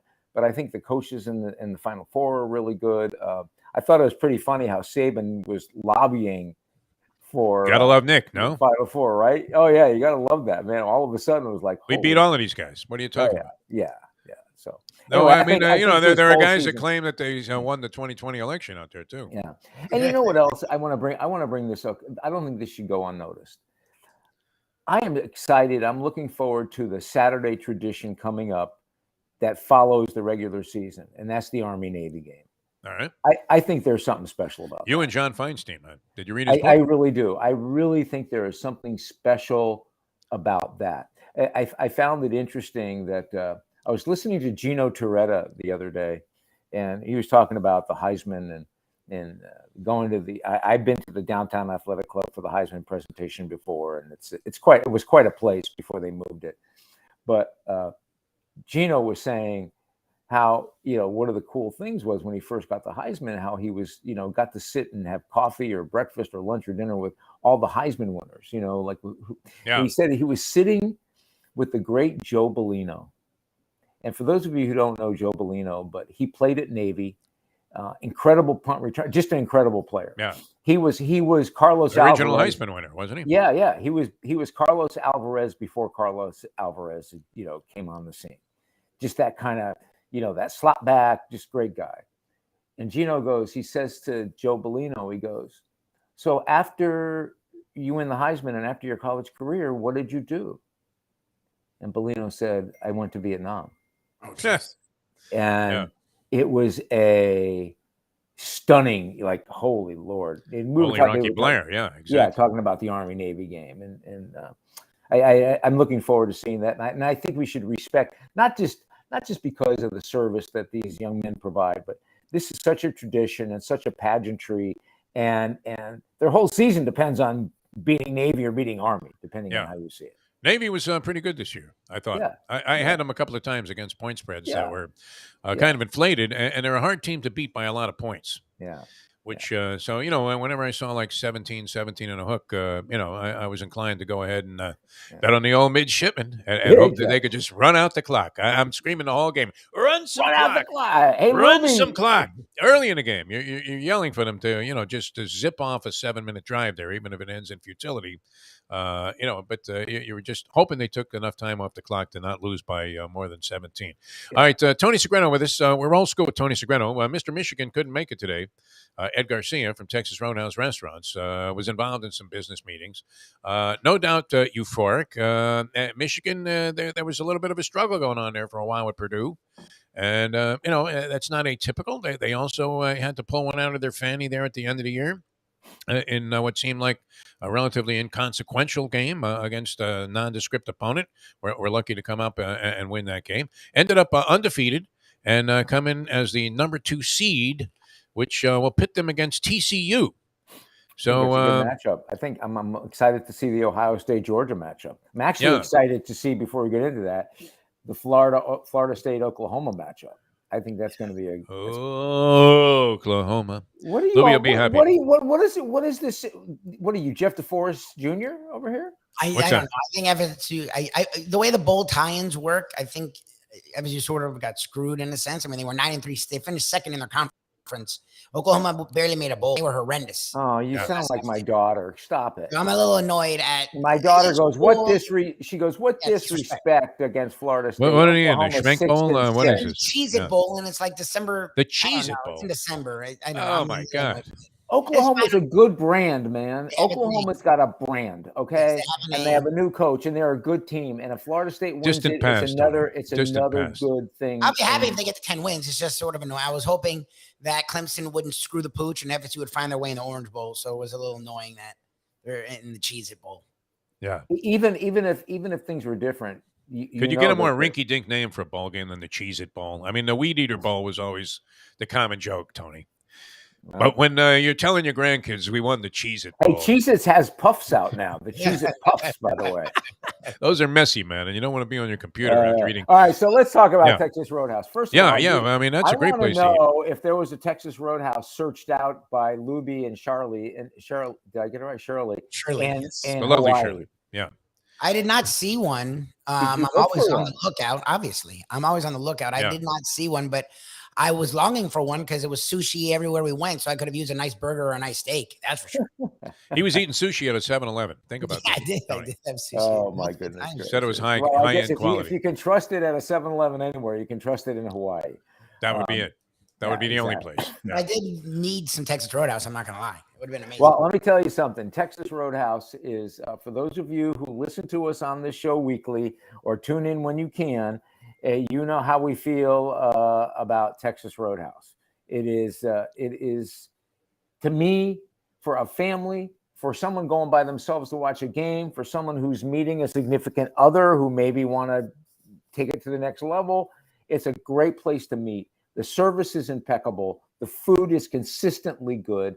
The prices are amazing. And I think that you can't beat going to a Texas Roadhouse to have fun, to have a great meal, to have an amazing experience, and to see how restaurants should be run. I mean, from the app telling you, listen, you don't need to rush over here. Give us your reservation. We'll give you a heads up. If you're 15 minutes away, we'll let you know. Come on over and your table will be ready, right, Jeff? And all of these things are amazing. And there isn't one thing we can tell you to have that you're not going to love, whether it's the steak, the burger. If you're not into meat, there's salmon and their trout off the hook. If you love sweet potatoes, they have taken the sweet potato to yet another level. You know how Lubie talks about this Italian pizza over Jimmy Johnson's Big Chill? No, the Italian fish. Can you imagine what the sweet potato is like when it comes to you? Huge, piping hot, cut open with butter, marshmallow, maple syrup, and you have the bread on the right side with the cinnamon honey butter. You have some Gator Bites in front of you, and you have a nice cold beer. You've died and gone to heaven. Honestly. We know what put you there, but you've died and gone. You know what's great about you, Tony, is I can't tell you how many people come up to me and they say, hey, I caught the show there. And then if your name comes up, they always fire back that fresh baked bread. It's worth it. Well, You have made bread at Texas Roadhouse more famous than any bread that was ever broken in the history of the world. It's I'll tell you fantastic. what, it is remarkable. It is truly remarkable. And it's one of those things where you go in and, you tell yourself, okay, I'm just going to have one. I'm just going to have one. I'm just going to have one. So you start by breaking it in half, right? Saying, okay, so I'll make it feel like I'm having two, because if I break one in half, right? Well, the next thing you know, that one half is gone. And then maybe your significant other or your son or your daughter takes the other half and you go, well, where's my other half? And then you cut it in half again. Now you lose count. And before you know, you've had three of them. And I like that Ed let the secret out of the bag that they actually pump the aroma to the outside. And what is going to draw you into a place, more decisively than and convincingly than that kind of aroma, fresh baked bread? So you really made that famous. You put it on I have the to map. tell you, there is nothing. I don't even know that they knew they made bread until you started talking about it. To me, in one of the reasons I love winter and cooler weather so much is, to me, everything smells and tastes better. That's just who I am. And my wife is very old school when it comes to baking and Italian delicacies and Italian meals. She's really, really old school. And she still has her grandmother's bread pans. We don't have a bread machine. And she'll make, 8 or 9 loaves at a time. And when we make it in Vermont, and I mean, you literally can smell it out the window. Yeah. And it's like, holy Lord, it's a good thing we don't have a lot of neighbors, because they'd be standing in line, wanting bread. And that's how you feel at Texas Roadhouse. I'm telling you, if you want to break your low carb diet, dang it, just go to Texas Roadhouse, because you will not be disappointed. And all I'm telling you, I mean, we have bowl season coming up, and I ordered more.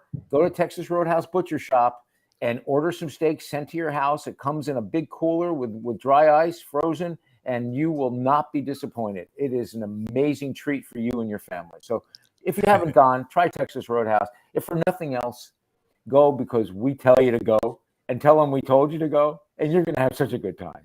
I'm laughing because I'm picturing your poor son, Tony, and you send them out while wild game or roaming in the cold grilling. yard. I'll send a picture. There are like strange animals in the pool. Hey, I did not send him. He said, "Dad, I'll grill." And he's grilling steaks out there. Yeah, are you kidding? Below. Listen to this. He's got his Notre Dame hoodie on, and he doesn't even have socks on his feet. He's got, it's a crazy socks on. Okay. And I'm going, and he's got a bourbon in one hand. I go, all right, so that's not so bad. And, he's a man after my own heart here. It's a remarkable thing. Anyway, all right. We're gonna come back with more with Tony Segreto. A lot of old school stuff here with Tony, and we'll get to it all as we continue in just a moment. That's Mike Lubie Lubitz. Don't you like the improved background there with Lubie? He even looks better. It's a lot better. And you know what? We people always complained about Lubie's background. I know, and we failed to mention about the big win last night in Georgia. Woo! How about that one? Oh yeah, what happened there? I didn't see that. Women's softball? What? No, the women's soccer's out. So I don't know what sport he's talking about. I'm actually. What sport? What sport are we talking? Are you not kidding me? Are you talking over Herschel? Yeah, we talked about that win. I thought you were talking sports there. Getting political. Yeah, we discussed that. I was it was encouraging and depressing at the same time. It really was. I mean, because I'm looking, going, well, this is too fucking close. It really is. 1,000,006 people are voting for this guy. I mean, look, you could have put up any Republican candidate, and you would have thought, all right, it's a Republican state. I don't want to go down that by road. And large. You're right, though. It's like how. But you couldn't have appeared any less qualified to represent the people of the state of Georgia, in spite of his brilliance as an athlete and obvious popularity, than Herschel Walker did. I mean, it was almost embarrassing. I mean, you know what? This may sound a little weird. I felt bad for him, because he was being so used and so pawned, sure, and tried to live the part, and You know, for example, I can try and pretend to be a neurosurgeon, but you're not going to believe me. You know, God gave me a lot of other talents. Being a neurosurgeon is not one of them. No, okay? I don't want you operating on my brain, Tony. No, You do enough are you damage kidding just me? talking to me. I don't even know if you have. Where is your brain? Anyway, It's obviously up by Heine at this point. I mean, roll over. I'm one step away from a nursing home, Tony. You can't possibly, make it, questioning about, my brain capacity. The poor man tried to. It was excruciatingly painful. And to think that you're right, Jeff. To think that all those people voted for. It's like that's even. Well, this was a guy that was going to make a career in MMA just like a few months ago, right? All of a sudden, he's like a senator. Yeah, 1.6 million. When I saw the large voter turnout, I was very encouraged, and I thought, okay, we're looking for this to go that way, but obviously, a lot of people weren't. Which it shows you how incredible it is, and what kind of impression that was left by, dare I say, the previous administration. Pretty amazing. Unbelievable. All right, we're coming back with more. But no, that was good. I saw the declaration on CNN, and they were all euphoric. I mean, they were just celebrating like there was no tomorrow.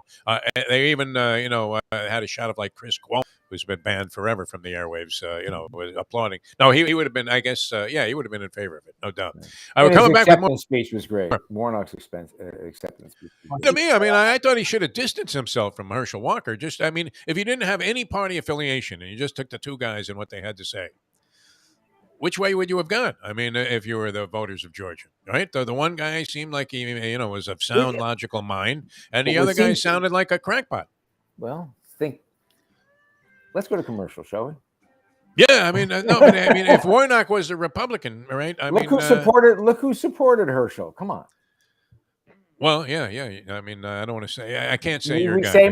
Need we say more? Yeah, a lot of stuff flowing there too. Indictments going to be flying. All right, they're coming back with more in a moment. Now that The time. It's 8:32.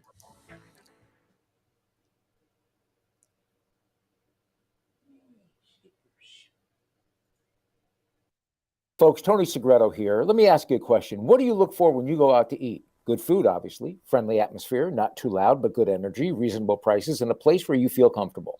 All those ingredients, no pun meant there, are hard to find unless you're talking about the Texas Roadhouse. You see, they encompass all of those attributes. Really, really good food, amazing atmosphere, good for a family, good for a date, or just a night out for yourself, and prices that will make you extremely happy. Their ribs unmatched, steaks hand-cut every day.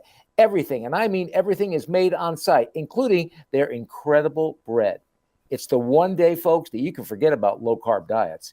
Trust me when I tell you, Texas Roadhouse, your restaurant, your destination when you say, where should we go and eat tonight? From the newly renovated sports bar to the beautiful bayside views captured at the Tiki Bar, Jimmy Johnson's Big Chill has it all. Located at mile marker 104, the Big Chill also offers waterfront dining while experiencing breathtaking sunset views of the Florida Keys. It's simply the hottest spot in the Keys to cool off. That's Jimmy Johnson's Big Chill at mile marker 104 in Key Largo. For more information, call today at 305-453-9066. Recently, we realized it's not just hurricane season that can hurt us. Any time of year, things can happen to your home or business. And the insurance company can be your friend, but they also can be your enemy. Horizon Public Adjusters, Justina Testa, are here for you to help this process go so much easier. Before you call the insurance company, call Horizon Public Adjusters and Justina Testa at 954-809-8752. Would you go into court without an attorney? So why would you go up against an insurance company without Horizon Public Adjusters and Justina Testa? 7 to 10 times more money recovered with a public adjuster than if you went on your own. If there's no recovery, there's no fee. Give them a call at 954-809-8752.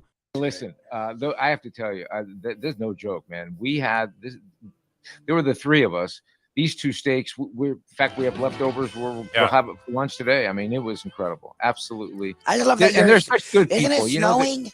I love that you're Pardon me? making your son grill in like -10 Isn't it like 15 degrees there now? I'm not making him do anything. He chose to do what he wanted to do. He's 28 years old. He's had a great he's had a great education. You know what?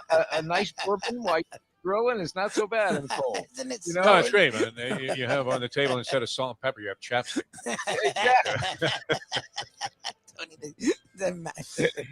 Exactly. Well, Tony with a shotgun going, I got one. I got one. We are now kicking it old school with the one and only Tony Segreto. Brought to you by Catholic Health Services and Texas Roadhouse.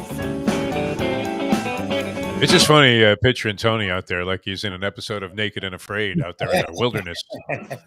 Sophisticated television broadcaster who was of international acclaim. And but, it's almost a Dick Anderson type of thing. Not Dick Anderson. I mean, Jake Scott. That's who I was thinking. Jake Scott. I just sent Lubie. I don't know if you can put that up or not. At some point I can. Wait a minute. Aaron Judge agrees to a 9-year, $360 million deal to stay with the Yankees. Thank you very much. Stay with the Yankees? Stay with the Yankees. Okay. The Yankees, yeah. They did exactly what you said. They probably shaved a year up the deal and gave him $36 million. Hey, Lubie, I sent you a photo. I don't know if you can put it. I don't know if you can put it up or not. Literally snow on the ground. Of my son grilling in the snow. Can you put that up on the screen? I can get it there. Yeah, this is the most asinine thing. And you say you had no influence over this young man, I had Tony? no influence whatsoever. He has a very strong mind of his own. What kind of weed they have up there exactly. that would possess a guy to do something like that? You would have to be on psychedelics to go out in the snow barefoot. What is he? He wasn't barefoot. He was Tony Franklin? How did you said he was barefoot? He had his socks on. I did not say he was barefoot. I said he didn't have socks on. He had his Birkenstocks on. Where do you get barefoot out of that? This is how you. That's what I heard. I mean, that's what I heard. That's barefoot. Get new headsets. Barefoot in the park is what it was. All right. Many things happening, Tony Segreto. And we had a couple of guys check out from the sporting world we were talking about. I don't know. Did you have any relationship with Nick Bollettieri at all over the years? Yes. And what were your thoughts about this man? What did you think? I actually retweeted. Chris Everett did an amazing testimony to Nick yesterday on Twitter. And I responded to it. And I remember him, he was, to me, like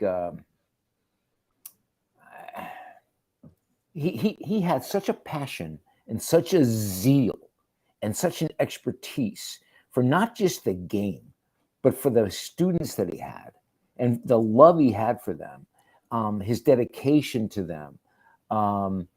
You know how Dick Vitale is with basketball. Yeah. He made you like college basketball. Yeah, Nick was that way with tennis.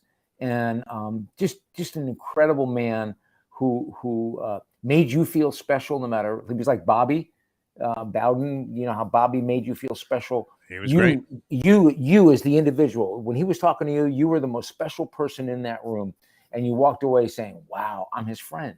And I think that Nick had that same ability and just so great for the game. And think about the young men and women that he taught, tutored, mentored. And you know what? His players were different than other players. And I don't mean different as players. I mean different as people. One of the things I would always say to people, they would ask me, like, who were the best athletes, who were the worst athletes? And I said, probably the most difficult athletes to interview were tennis players and swimmers, because they lived such a solitary life. A swimmer just was he or she in the pool and the coach. And in tennis, it was he or she with the coach and a wall, or maybe another player. And their social skills were very shy. Everything was inward. And to get them to break that was difficult. With Nick's players, he taught them everything. He taught them more than just tennis, and that's what I loved about the man. Yeah, it's interesting too, because I'm out at the park the other day. I'm watching a kid hit the ball. He had to be like somewhere between 18 and 20. Two guys. I mean, they're warming up on the court next to us, just rallying back and forth. They weren't playing games, but it's sort of emulating anything that you would do in a game. And these guys, Tony, they are literally knocking the shit out of the ball. I mean, I'm watching the one guy. He's hitting the ball as hard as anybody I've ever seen. And Lubie and I had a close-up look at Joe Willie Stonga one day when we were at the Miami Open down on Key Biscayne. And we went to one of the practice courts, and we're watching, and we're saying, how can anybody ever lose a point when they can hit the ball like this? And the thing about Bollettieri, and the point I'm getting to, is that here are two kids that are great that you'll probably never hear of. And you can't hit the ball any better than these guys did. And now it's pretty much anybody, that got to be like 12 years old at the Bollettieri Academy. And somehow he was able to impart a championship mentality to these guys. And I don't know. You can have all the physical coaching you want and all the physical skills, but what seems to separate these guys is a level of mental toughness and focus that it would be inconceivable to the average guy. Incredible. He did it with Agassi and Courier and Sampras and Sharapova. I mean, to impart that to that many players, when there's so many great players, there's so much talent in this sport, Tony. It's amazing. Because here I am at the Pompano Municipal Park. Right? We're not talking about some park in Russia or, Sweden or, where everybody's great there too. But I mean, just a schminky little local park here. And you have guys that look like they would never lose a point even to Federer. It's incredible. Go back 45, 50 years. You're going to see a young teenager named Chris Evert at the park. With her father as the coach, Jimmy Everett. What is that, Old English Park or something they call it? No, that's a beer. Holiday Park. I mean, we'd spent hours upon hours watching her practice and watching them go through their paces. And Jim Everett, that was his name, right? Was Father Jim? Yeah, Jim Everett, yeah. He was like one of the first to establish that type of, sort of academy approach. Was he not? He did that before Bollettieri. Yeah. Well, and he took... he took Chris, and you talk about mental toughness. Was there anyone more mentally tough on the tour than Chris Evert? Isn't it funny, though, when you watch old clips, and she was brilliant, obviously, as was Martina and anybody of that era. But when you watch clips of the matches back then, even with Billie Jean King, they literally are in slow motion compared to what you see today. I mean, even at the lowest level of women's professional tennis. Oh, yeah. I find it interesting, the media made the rivalry between Chris and Martina so contentious that you truly believe that you would have thought they hated each other. Yeah, they hated each other, and just to sort of bring it back to full circle and to give you all some perspective, the city of Miami gave out these Hall of Fame awards. There was going to be the Hall of Fame for Miami. And the night of the awards, the award winners were Jack Nicklaus, Dwayne Wade, Woody Woodward, and Chris Evert. And Chris could not make it. And on her behalf, the award was accepted by Martina Navratilova. And there's a great 30 for 30 with Martina and Chris Everett. That documents their relationship. Yeah, it's fantastic. Their really relationship is amazing. And I think Chris has made a great transition. I love listening to her on the air. I think she's really good. I think she imparts her knowledge the way she played in a very pragmatic, interesting way. Yeah. Best thing I ever saw with Chris Everett, and I got to meet her several times, as no doubt you did. I don't know that we ever had any great in-depth conversation or anything, but I used to see her because she had a thing going, a clinic going at the Broken Sound tennis courts where the lovely and talented Leslie Visser and I used to connect on the occasional one-setter.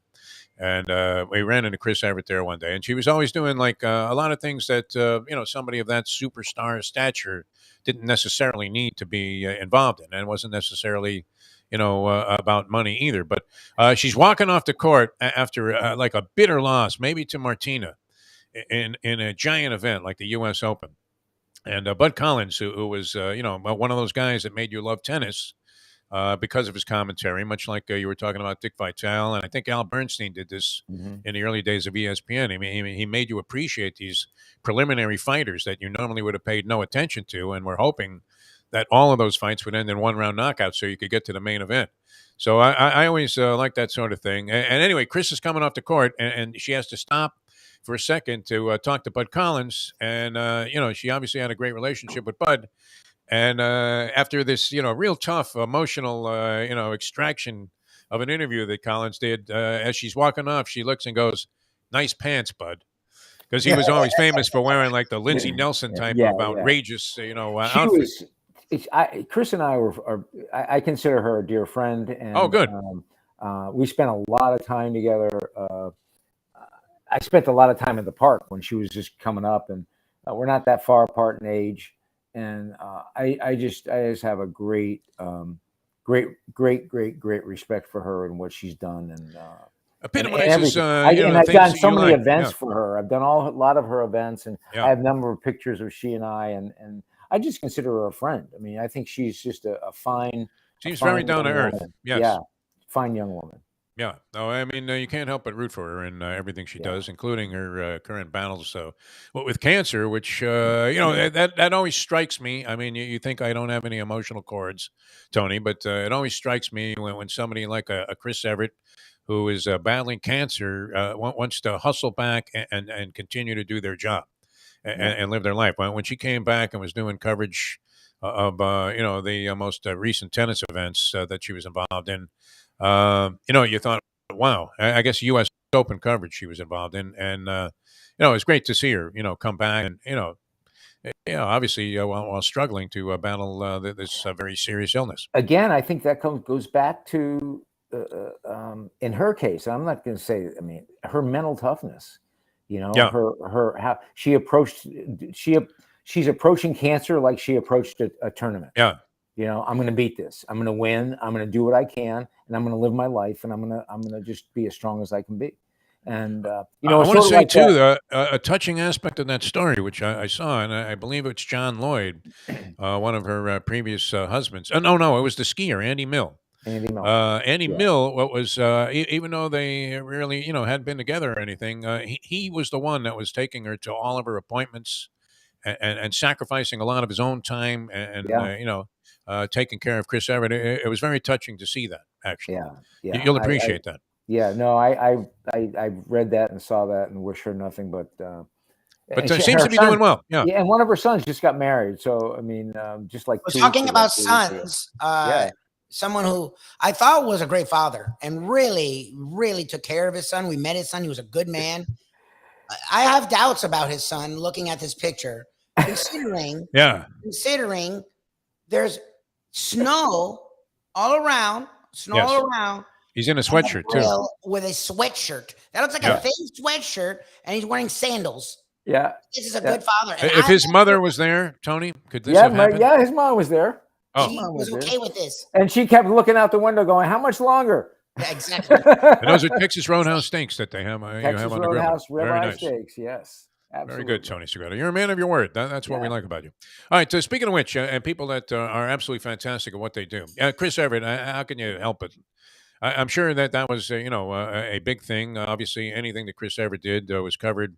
This slightly preceded my time in Miami when this was all transpiring when she was a young athlete. I mean, you've seen this attention being paid to other athletes from South Florida on occasion, but in an individual sport, I don't think there was anybody bigger that evolved from the South Florida scene than possibly Chris Everett. Is that a fair statement? Yeah, absolutely. I think that Capriati got that kind of attention, but she never had that achievement. Chris was so involved. Chris went to high school. I mean, Chris was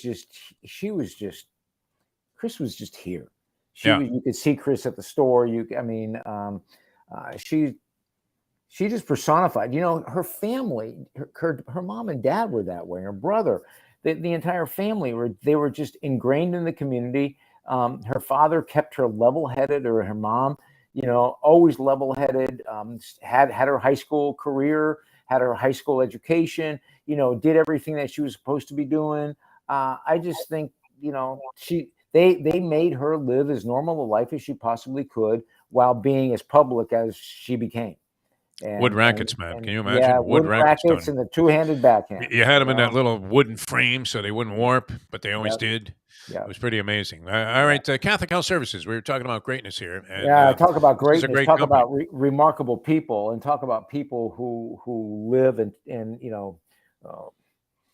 every day, every single solitary day. Can you imagine? We talk about people who have passion and who love what they do. You talked about Dabo. We've talked about Chris Everett.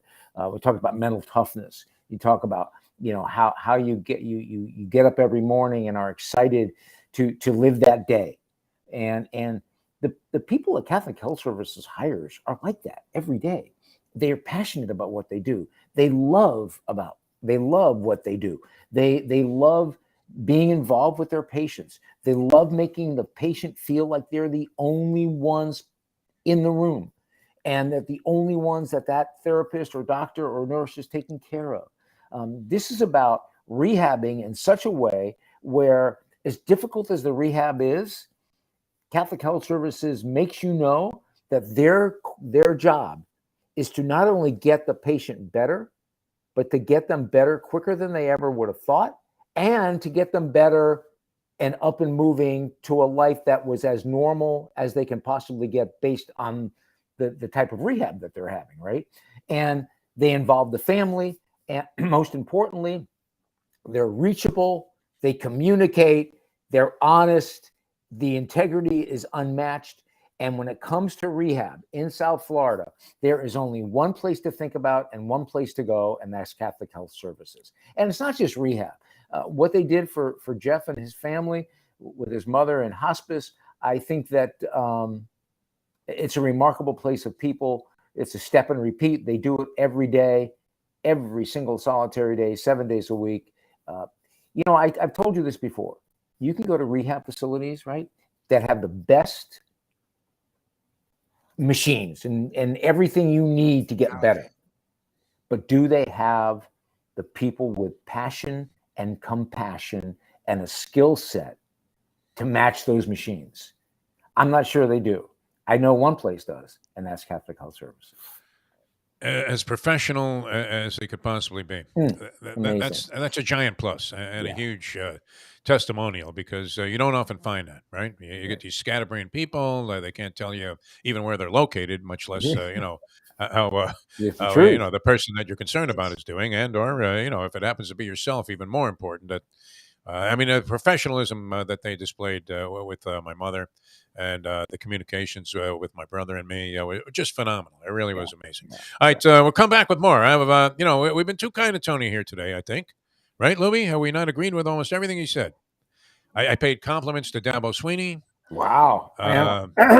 Well, I do dig that. I like going out there and, you're going to play somebody and you want to beat them badly, but you're like, hey, bring your best stuff. Let's go out there. This is what we're doing this for. Let's go out there and have some fun. But, I thought we were in a texting argument about something that I don't know that I could possibly agree with you on, Tony Segreto. What's that? So, well, I'll save that. That's like a big tease here. And we'll come back and discuss that. The argument that Tony and I were involved in a moment here on the Defo Show with the great Tony Segreto, as we go old school. It's like my son not wearing. Not wearing shoes. That's a human atrocity. Now it's an argument. That looked like something that came out of China or something. That picture. What was that? Like, just a human rights violation. Go to commercial. I'll see you when you come back. I like that chair, man. All right, back with more with Tony in a moment. Now that.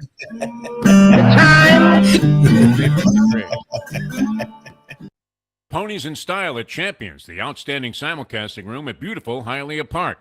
Yes, the grand old lady of thoroughbred racing has never been more vibrant, and you can wager on the races from the top tracks around the country while enjoying a cocktail at the Brass Rail Bar or any of the fine food served throughout the facility. If poker is your game, you're covered in Style, and you can play all your favorite Vegas-style games, including blackjack, craps, and roulette, in Hialeah Park's sizzling hot casino.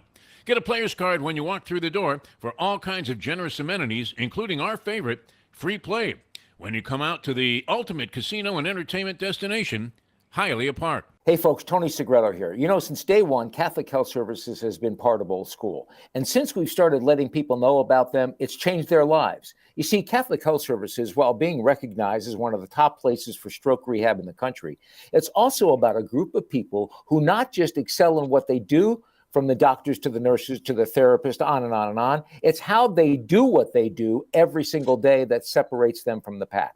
They do it with a passion, unmatched, and the inclusion of family in every step of the process. Trust me when I tell you this. If you want the best unmatched rehab with a special group of skilled, caring people, there is truly only one place, and that one place is Catholic Health Services. These days, we're all looking for comfort anywhere we can find it. Thank goodness for Landlubbers Raw Bar and Grill in the Plantation location, because they are making sure you are as comfortable as possible. First of all, they're not only open for delivery and pickup. All you have to do is go to landlubbersbarandgrill.com for both pickup and free delivery. Their hours have changed a little bit. Monday through Thursday from 3:30 to 10, and Friday, Saturday, and Sunday from 11:30 to 10. You're going to have the best wings in the world. You're going to have a great burger. You're going to have their amazing soups. Again, Landlubbers Raw Bar and Grill. It's nice and easy. Just go to landlubbersbarandgrill.com for both your pickup and free delivery. Thank goodness for Landlubbers for making you always feel right at home. Does your bookie have an app, though? Everything's on an app. No, he only deals with me. Well, I mean, what did you do for this man? Did you break him out of prison? Say, what does that mean? What did you do? Did you get him off some rap? He was with like, El Chapo. He was about to do life, and you called an attorney on his behalf. What happened here? I'm like Costanza with the password for his bank account in that episode. I'm going to go to my grave with that. Exactly. Wow, I mean, you do get very generous odds. I would I have do. to say. No, I mean, that would be all anybody that was a sick degenerate like we are could ever dream about is getting better prices than anybody else. Various ball games. So we'd still find a way. We'd still find a way to lose. We are now kicking it old school with the one and only Tony Segreto. Brought to you by Catholic Health Services and Texas Roadhouse. All right, welcome back to the show here. We finished with this. Old school with Tony Segreto. That's a public embarrassment there. That is snow on the ground, right? And the kid's like practically barefoot. Unbelievable. Layer of snow. Wow. All right, we don't argue that, but I will say this. I was far from a mainstream Los Angeles journalist working for the Ontario Daily Distort, yesterday's News Tomorrow, small newspaper about 30 miles outside of L.A., and yet I always felt like I had a very good relationship with the University of Southern California Trojan football program. They were coached at the time by the great John Robinson, who, was first class. I mean, you talk about, dignity. They had great teams, and they were always a top story in the Los Angeles sports environment there, which they had a lot of competition for, obviously, with the Dodgers and all of the other teams that were good. The Lakers were just coming into prominence. But the USC Trojans were always a first-class organization. And then they fell off the window of prominent schools there for a long time. So I do have a slight rooting interest in USC. I will state that up front, Tony, for this purpose of this discussion. But I implied to you that Caleb Williams' injury really hurt USC in that game against Utah. And I don't see how you couldn't possibly have acknowledged that was the case. Because I'll give you one example here, though, and I saw this courtesy of Scott Van Pelt, Bad Beats. Early in the game, when USC it was typically shredding its way through any opposition's defense, Caleb Williams had over 70 yards of rushing after the first half of the first quarter. There was a betting proposition out there that he would eclipse 32 and a half yards. Okay. Now, he was going to run for 200. It was going to be one of those Justin Fields games. But unfortunately, when he was immobilized after pulling a hamstring or whatever he did, he got sacked like 7 times, which he never does, and lost like another 50 yards. And not only did the USC Trojans lose the game, I think, in part because this guy was injured, but you lost that prop bet, which you already were 40 yards in excess of in the first quarter. I mean, an impossible position to lose from. So, and you seemed to be saying that I was implying that was an excuse, but I was just. It wasn't. It is. Listen, it was a huge factor, right? Part of it. It's a part of it. It's part of a game. And yeah. Listen, did it play a role? I'm sure it played somewhat of a role. How could it not? I also have to give. I think Utah at that point had Caleb wasn't playing defense, was he? Well, they never. No, but their defense is horrible anyway. I just want to know, was he playing defense? He is part of their defense because he keeps drives going and keeps the other team off the field. I'll give you that. That's how they win. I think. I mean, he's a I think surefire. Utah He's going to was win the Heisman in a runaway, is he not? Is going No, to be unanimous? supposedly I don't know. Bennett's in on it, but he should win it. He should. I don't know if He he's was gonna win it great or this not. year. He was Yeah. fantastic. Yeah, listen. Was there anybody more gutsy? Was there anybody who had a bet? I mean, showed more Statistically, quarterback too. heart than Duggan? Come on. Oh, I don't know. I mean, this guy threw Come like on, that was- 37 that was- touchdown passes, had 4 interceptions or I'm not something, saying and Caleb ran for shouldn't another win. 20. Yeah, I'm not saying he shouldn't win the Heisman. Yeah. I'm just saying, just in those last 2 games, Duggan, to me, I mean, I thought he was just. You think he's going to win the Heisman? The TCU? I don't. I know. I don't know who's going to. I have no clue who's going to win the Heisman. All right. None whatsoever. I would think Ohio State always has favoritism in that category. No? I can't see C.J. Stroud winning that thing. No. Who are the Doesn't 4 seem like invited? it, yeah. Who are the 4 invited? Caleb's invited. Duggan, Duggan. Williams, Bennett. The usual suspects there. Who's Yeah. the other one? The Stetson Bennett, the Georgia quarterback. Who's Stetson Bennett. yeah, he's not possible. No gonna Drake win May. either. No Drake May. I It's like gonna that be kid. between Drake May, Caleb North and, Carolina. and it's going to be between Caleb and Duggan. Those are the All right. 2. That'd be So what do you I- see? I- What do you see happening there? I- Do you I- have any kind of thing against USC because you're a Notre Dame fan? Is that what it is? No. I think Caleb. First of all, I think Reggie Bush should be reinstated with the Heisman. I think that was a joke. You know, I mean, listen. The Heisman, Did they award the thing to the runner-up or just the have no Heisman, Heisman? the that year? Heisman people, the Heisman group, all those Heisman said we would welcome Reggie Bush back as long as but we got to wait for the NCAA to clear him. Imagine illegal I don't- recruiting, you know, Tony. Was involved. I think Reggie. Look at what Reggie's doing now. He's doing commercials. He's doing. I think he's a great representative of USC. I have no issues with USC at all. I think Caleb should win the game. Should win the Heisman. But I'm tired of people. You listen. It's part of the game. But I don't know that that's an excuse, though. I mean, it's part of the game, as you said. I mean, It's but it was part a of the big game. factor. So I mean, I think it was a factor at the end. But I also think Utah had at that point. Even before that, going into the half, Utah had flipped the switch and they had dominated. They were dominating them. Well, largely So- because this guy couldn't move anymore. I We'll- believe that to we'll be true. sit here and argue all day. All right, Tony. I don't know how you can't concede me this one, man. I mean, you're just being a hard I ass. say that it played a role, but I don't think it played the ultimate role. In Well, who won I the mean, game. I It maybe they played a would have role lost, in your might have point lost anyway. spread. I'm not Maybe arguing it played that. a role in your point spread and all the bets you had on it. No, but it and didn't I mean, play it a had nothing to role do in with the it. other. I don't It looked think like they were played going a to role shred in the Utah outcome. early on. I will say this, that they did get a couple of stops of the USC offense before the injury. But after this guy got hurt, he was finished. I was surprised they didn't yank him. I really was. I would have been in favor of pulling the quarterback I'm at going to that have point. an issue. I'm going to have an issue with Lincoln Riley. I mean, Yeah. at some point, I would have brought in another guy. He was clearly is an compromised. 80% Caleb better than 100% backup? I don't know. I I can't don't know answer that he that. was I don't even know. 80%. He was getting buried. This guy never gets sacked. I mean, But- he but was I so can't- elusive. He was Fran Tarkenton, this cat. I can't feel bad, and I can't I just can't. I just can't. All right, Sorry. I'm going to give you another one here, Tony, and Okay. you're going to find this surprising. Okay. I would say this, that Tim Tebow in those commercials for Nissan, actually, is it Nissan or what is it, Heisman State House, Farm? yes, The Nissan Heisman House, Nissan. He's great. And the fact that he could poke fun at himself, I thought was brilliant on his part, where he gives that serious speech before Spurrier tells him to put it in first gear.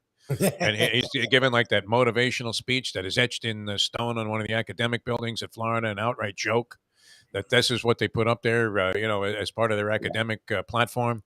But he is brilliant in that commercial, Tim Tebow. Yeah. Well, he's For all the pretty, knocks he's on pretty- Tebow. He's pretty funny in Verbo too. The Verbo commercial where he's Yeah. barbecuing. Verbo, Tebow, how they spell it, and all. I mean, I think that's pretty funny too. But, No, it does a good, and I like the fact that he was willing to go ahead and take a shot at himself, which is kind of cool. Yeah. I mean, it was like Rinaldi doing Rinaldi on our show, where we went into one of those rants. Fantastic. All right, well, what about your World Cup, Tony? Are you immersed at all now that America's I gone? kind of I love seeing Morocco win yesterday. I'm loving these upsets. I'm loving the. But I'm not a big. You know what? I'll tune it in. Yeah. I was flying in yesterday and had it on the plane. Again, it's just I have so many other things that I'm working on and doing just personally. Was this private jet or JetBlue that you were watching TV on? Oh, private. It's always private. Are you kidding me? The Orange Bowl committee needs you to come down from Vermont for an emergency man. meeting. It's with Dom Perignon and and Nice. stone crabs on the way down and private on the way back. New London Groton Airport. If you believe that, then I've got something to really sell you. Maybe some No, crypto. are you kidding? What do you got? We're a Delta family, man. We're a Delta. Oh, okay. All right. Oh, we just flew Delta. Shirley loves Delta. Yeah. How could you not love Delta? Yeah, Delta's Well, great. they're paying their pilots now, which is good. Because those are the guys I want to see get paid and be happy. I don't want an angry pilot. Oh, The guy comes on that loudspeaker and goes, "Hey, listen, you're going to get there when you get there." It's never good. What about the great Seinfeld? He goes, "We're going to try it." When he said this is routine, he goes, "When the pilot comes on, he says we're going to make up time." Yeah. Like if you're flying the plane, wouldn't you just push it as fast as you can go anyway? How are you going to try and make up time? Hey, you got to judge the air currents and all of this stuff. I mean, there are different things to consider there. Aerodynamic. So are you coming to the kickoff part of the press conference today at 3:30? I wouldn't think so. No, that is a zero for me. But I'm hoping it's a good one. I used to go down to some of those big Orange Bowl festivities. I always enjoyed it, and it was nice to get to interview the coaches. And they would even do some one-on-ones. It'll be the first thing. I'm not even going to shake his hand. I'm just going to tell him flat out. I'm not even going to say it's nice to see you again. I'm going to tell him exactly what you said. I dig that. I really do. When he's meeting with the opposing coach, I'll give him your number. He'll probably give you a buzz. I told you, he impressed me overwhelmingly in my very first interview, which was my only interview with Dabo Swinney, I believe, over the years. And I thought, wow, anybody would want to go and play for this guy. Then later on, we had some things that I had problems with. But other than that, wish him all the best. All right. Who do you think is going to win that game, by the way, Tony? I don't, both of them are with new quarterbacks. So I don't know. They have, and you know what? I've always Never doubt Krupnik, This is not something I'm coming up new with. But when you have a month off in college football and any sport, when you have a month off, the team you saw at the end of the season is not the team you're going to see in the bowl game. Particularly true in the Hawaii Bowl. That's the one. I mean, we have Middle Tennessee State getting buried in the Hawaii Bowl. That was our one big theory on the ball games. Because San Diego State will be accustomed to that sort of thing, and Middle Tennessee State's going to go crazy. Yeah. In Oahu or wherever it is, Honolulu, and that's going to be the end of them. There's always one team that comes up lame. I was listening to a couple of the coaches the other day, and one of them said, "Yeah, this is where I'm going to really need some coaching from other coaches, like how to balance the off time to give your guys a mental and physical break. Yeah. Make sure they make sure they go to class. Go ahead. Tony, make sure they're in finals, so they have to take their finals, regardless of whether they were in class or not. Right. And then how do I get them back? Do I have practice where there's contact? Do I not? So it's how much more do I install? Do I add different things? For example, both Tennessee and Clemson are using new quarterbacks. Yeah. Notre Dame is forced to use a new quarterback. Other teams that I can't think of off the top of my head are going to have a bunch of guys transferring. A bunch of guys transferring. Yeah. Not playing. So you have to be able to adjust to that, and we'll see what happens. You want to go out a winner, man. That's what it's all about. Exactly. That's the way I feel about it. Tony, we love you. Speaking about going out a winner, you won the battle today, and we thank you for joining us. Good luck with your conversations. I'm sure you do a bang-up job as always. Great. And Lubie, make sure you do not try and spread the candle on your coat. On your toast. It's not going to work. I promise you, it's not going to work. All right. Thanks. Texas Roadhouse Restaurants, Catholic Health Services, bringing you All School with Tony Segreto. That couldn't have been considered an excuse that this Caleb Williams got injured in the bowling. That was a huge negative factor. I didn't watch it, so I asked him. I'm like, Defo talking about how he was injured. He's like, dude, he was a different guy the last 3 quarters. He couldn't walk. No, he was limping up to the ball on the line of scrimmage when he had to play down the field. He made one run, but and that was obviously a lot of guts. But he was getting buried underneath an avalanche of tacklers every time he dropped back to pass. And this was a guy that was making huge plays off of those situations. Yes. He would end up turning it up the field and going for 50 yards because there was nobody left to get him. And, he had done that a couple of times early in the game. So I don't know that you could say that was an excuse. Now that Tony's not here to defend himself. All right. Tony, we got you, babe. All right. We'll see you at 12 o'clock. We're going to be, what is it called? A hen and a hog? The Hen and the Hog in Boca Raton. Yes, sir. Mike Mayo found another place to get a free lunch, so we'll be up there. Where is that exactly? Do we know? How far north? It says it's by US 1 in Boca Raton, so it's probably not Federal bad. Highway. But where? I mean, I don't know. I use way to the GPS. north. I mean, how much of a drive we're going to have here? For you, probably not bad. For me, Not awful for me, but it's a lot easier just to I come in think here it's and better flip on than the switch. Kenya, I guess. All right. I'm looking. Well, for I think I'm going to let Mayo do most of the consumption here on this show. Well, what do you think? Well, he does that anyway, but I was gonna say, what's new then? yeah, there's nothing new. That's what he always does. And it never ceases to amaze me. I mean, it's like he was Joey Chestnut. People just tune in to watch him eat. 100%. 1,000%. The days where he's not shoveling food in his face, we draw half the audience as when they know. It's almost like Gallagher, may he rest in peace, breaking a watermelon. You can't wait for that to happen, right? When's he going to break out the sledgehammer? Enough of these lame jokes. All right, we're out of here. We'll see you at 12 o'clock from the Hog and the Hen in Boca Raton. If you want to stop on by, please feel free to stop by and say hello. For Mike Lubie Lubitz, I'm Jeff DeForest. Thanks to Tony Segreto for joining us. Hialeah Park Trivia Challenge tomorrow and a Degenerate Friday coming up on Friday. So lots to look forward to here on the program. And we'll see you next time as we leave you now that. The time. It's 9:10. Let's go to eat a damn snack. Look what they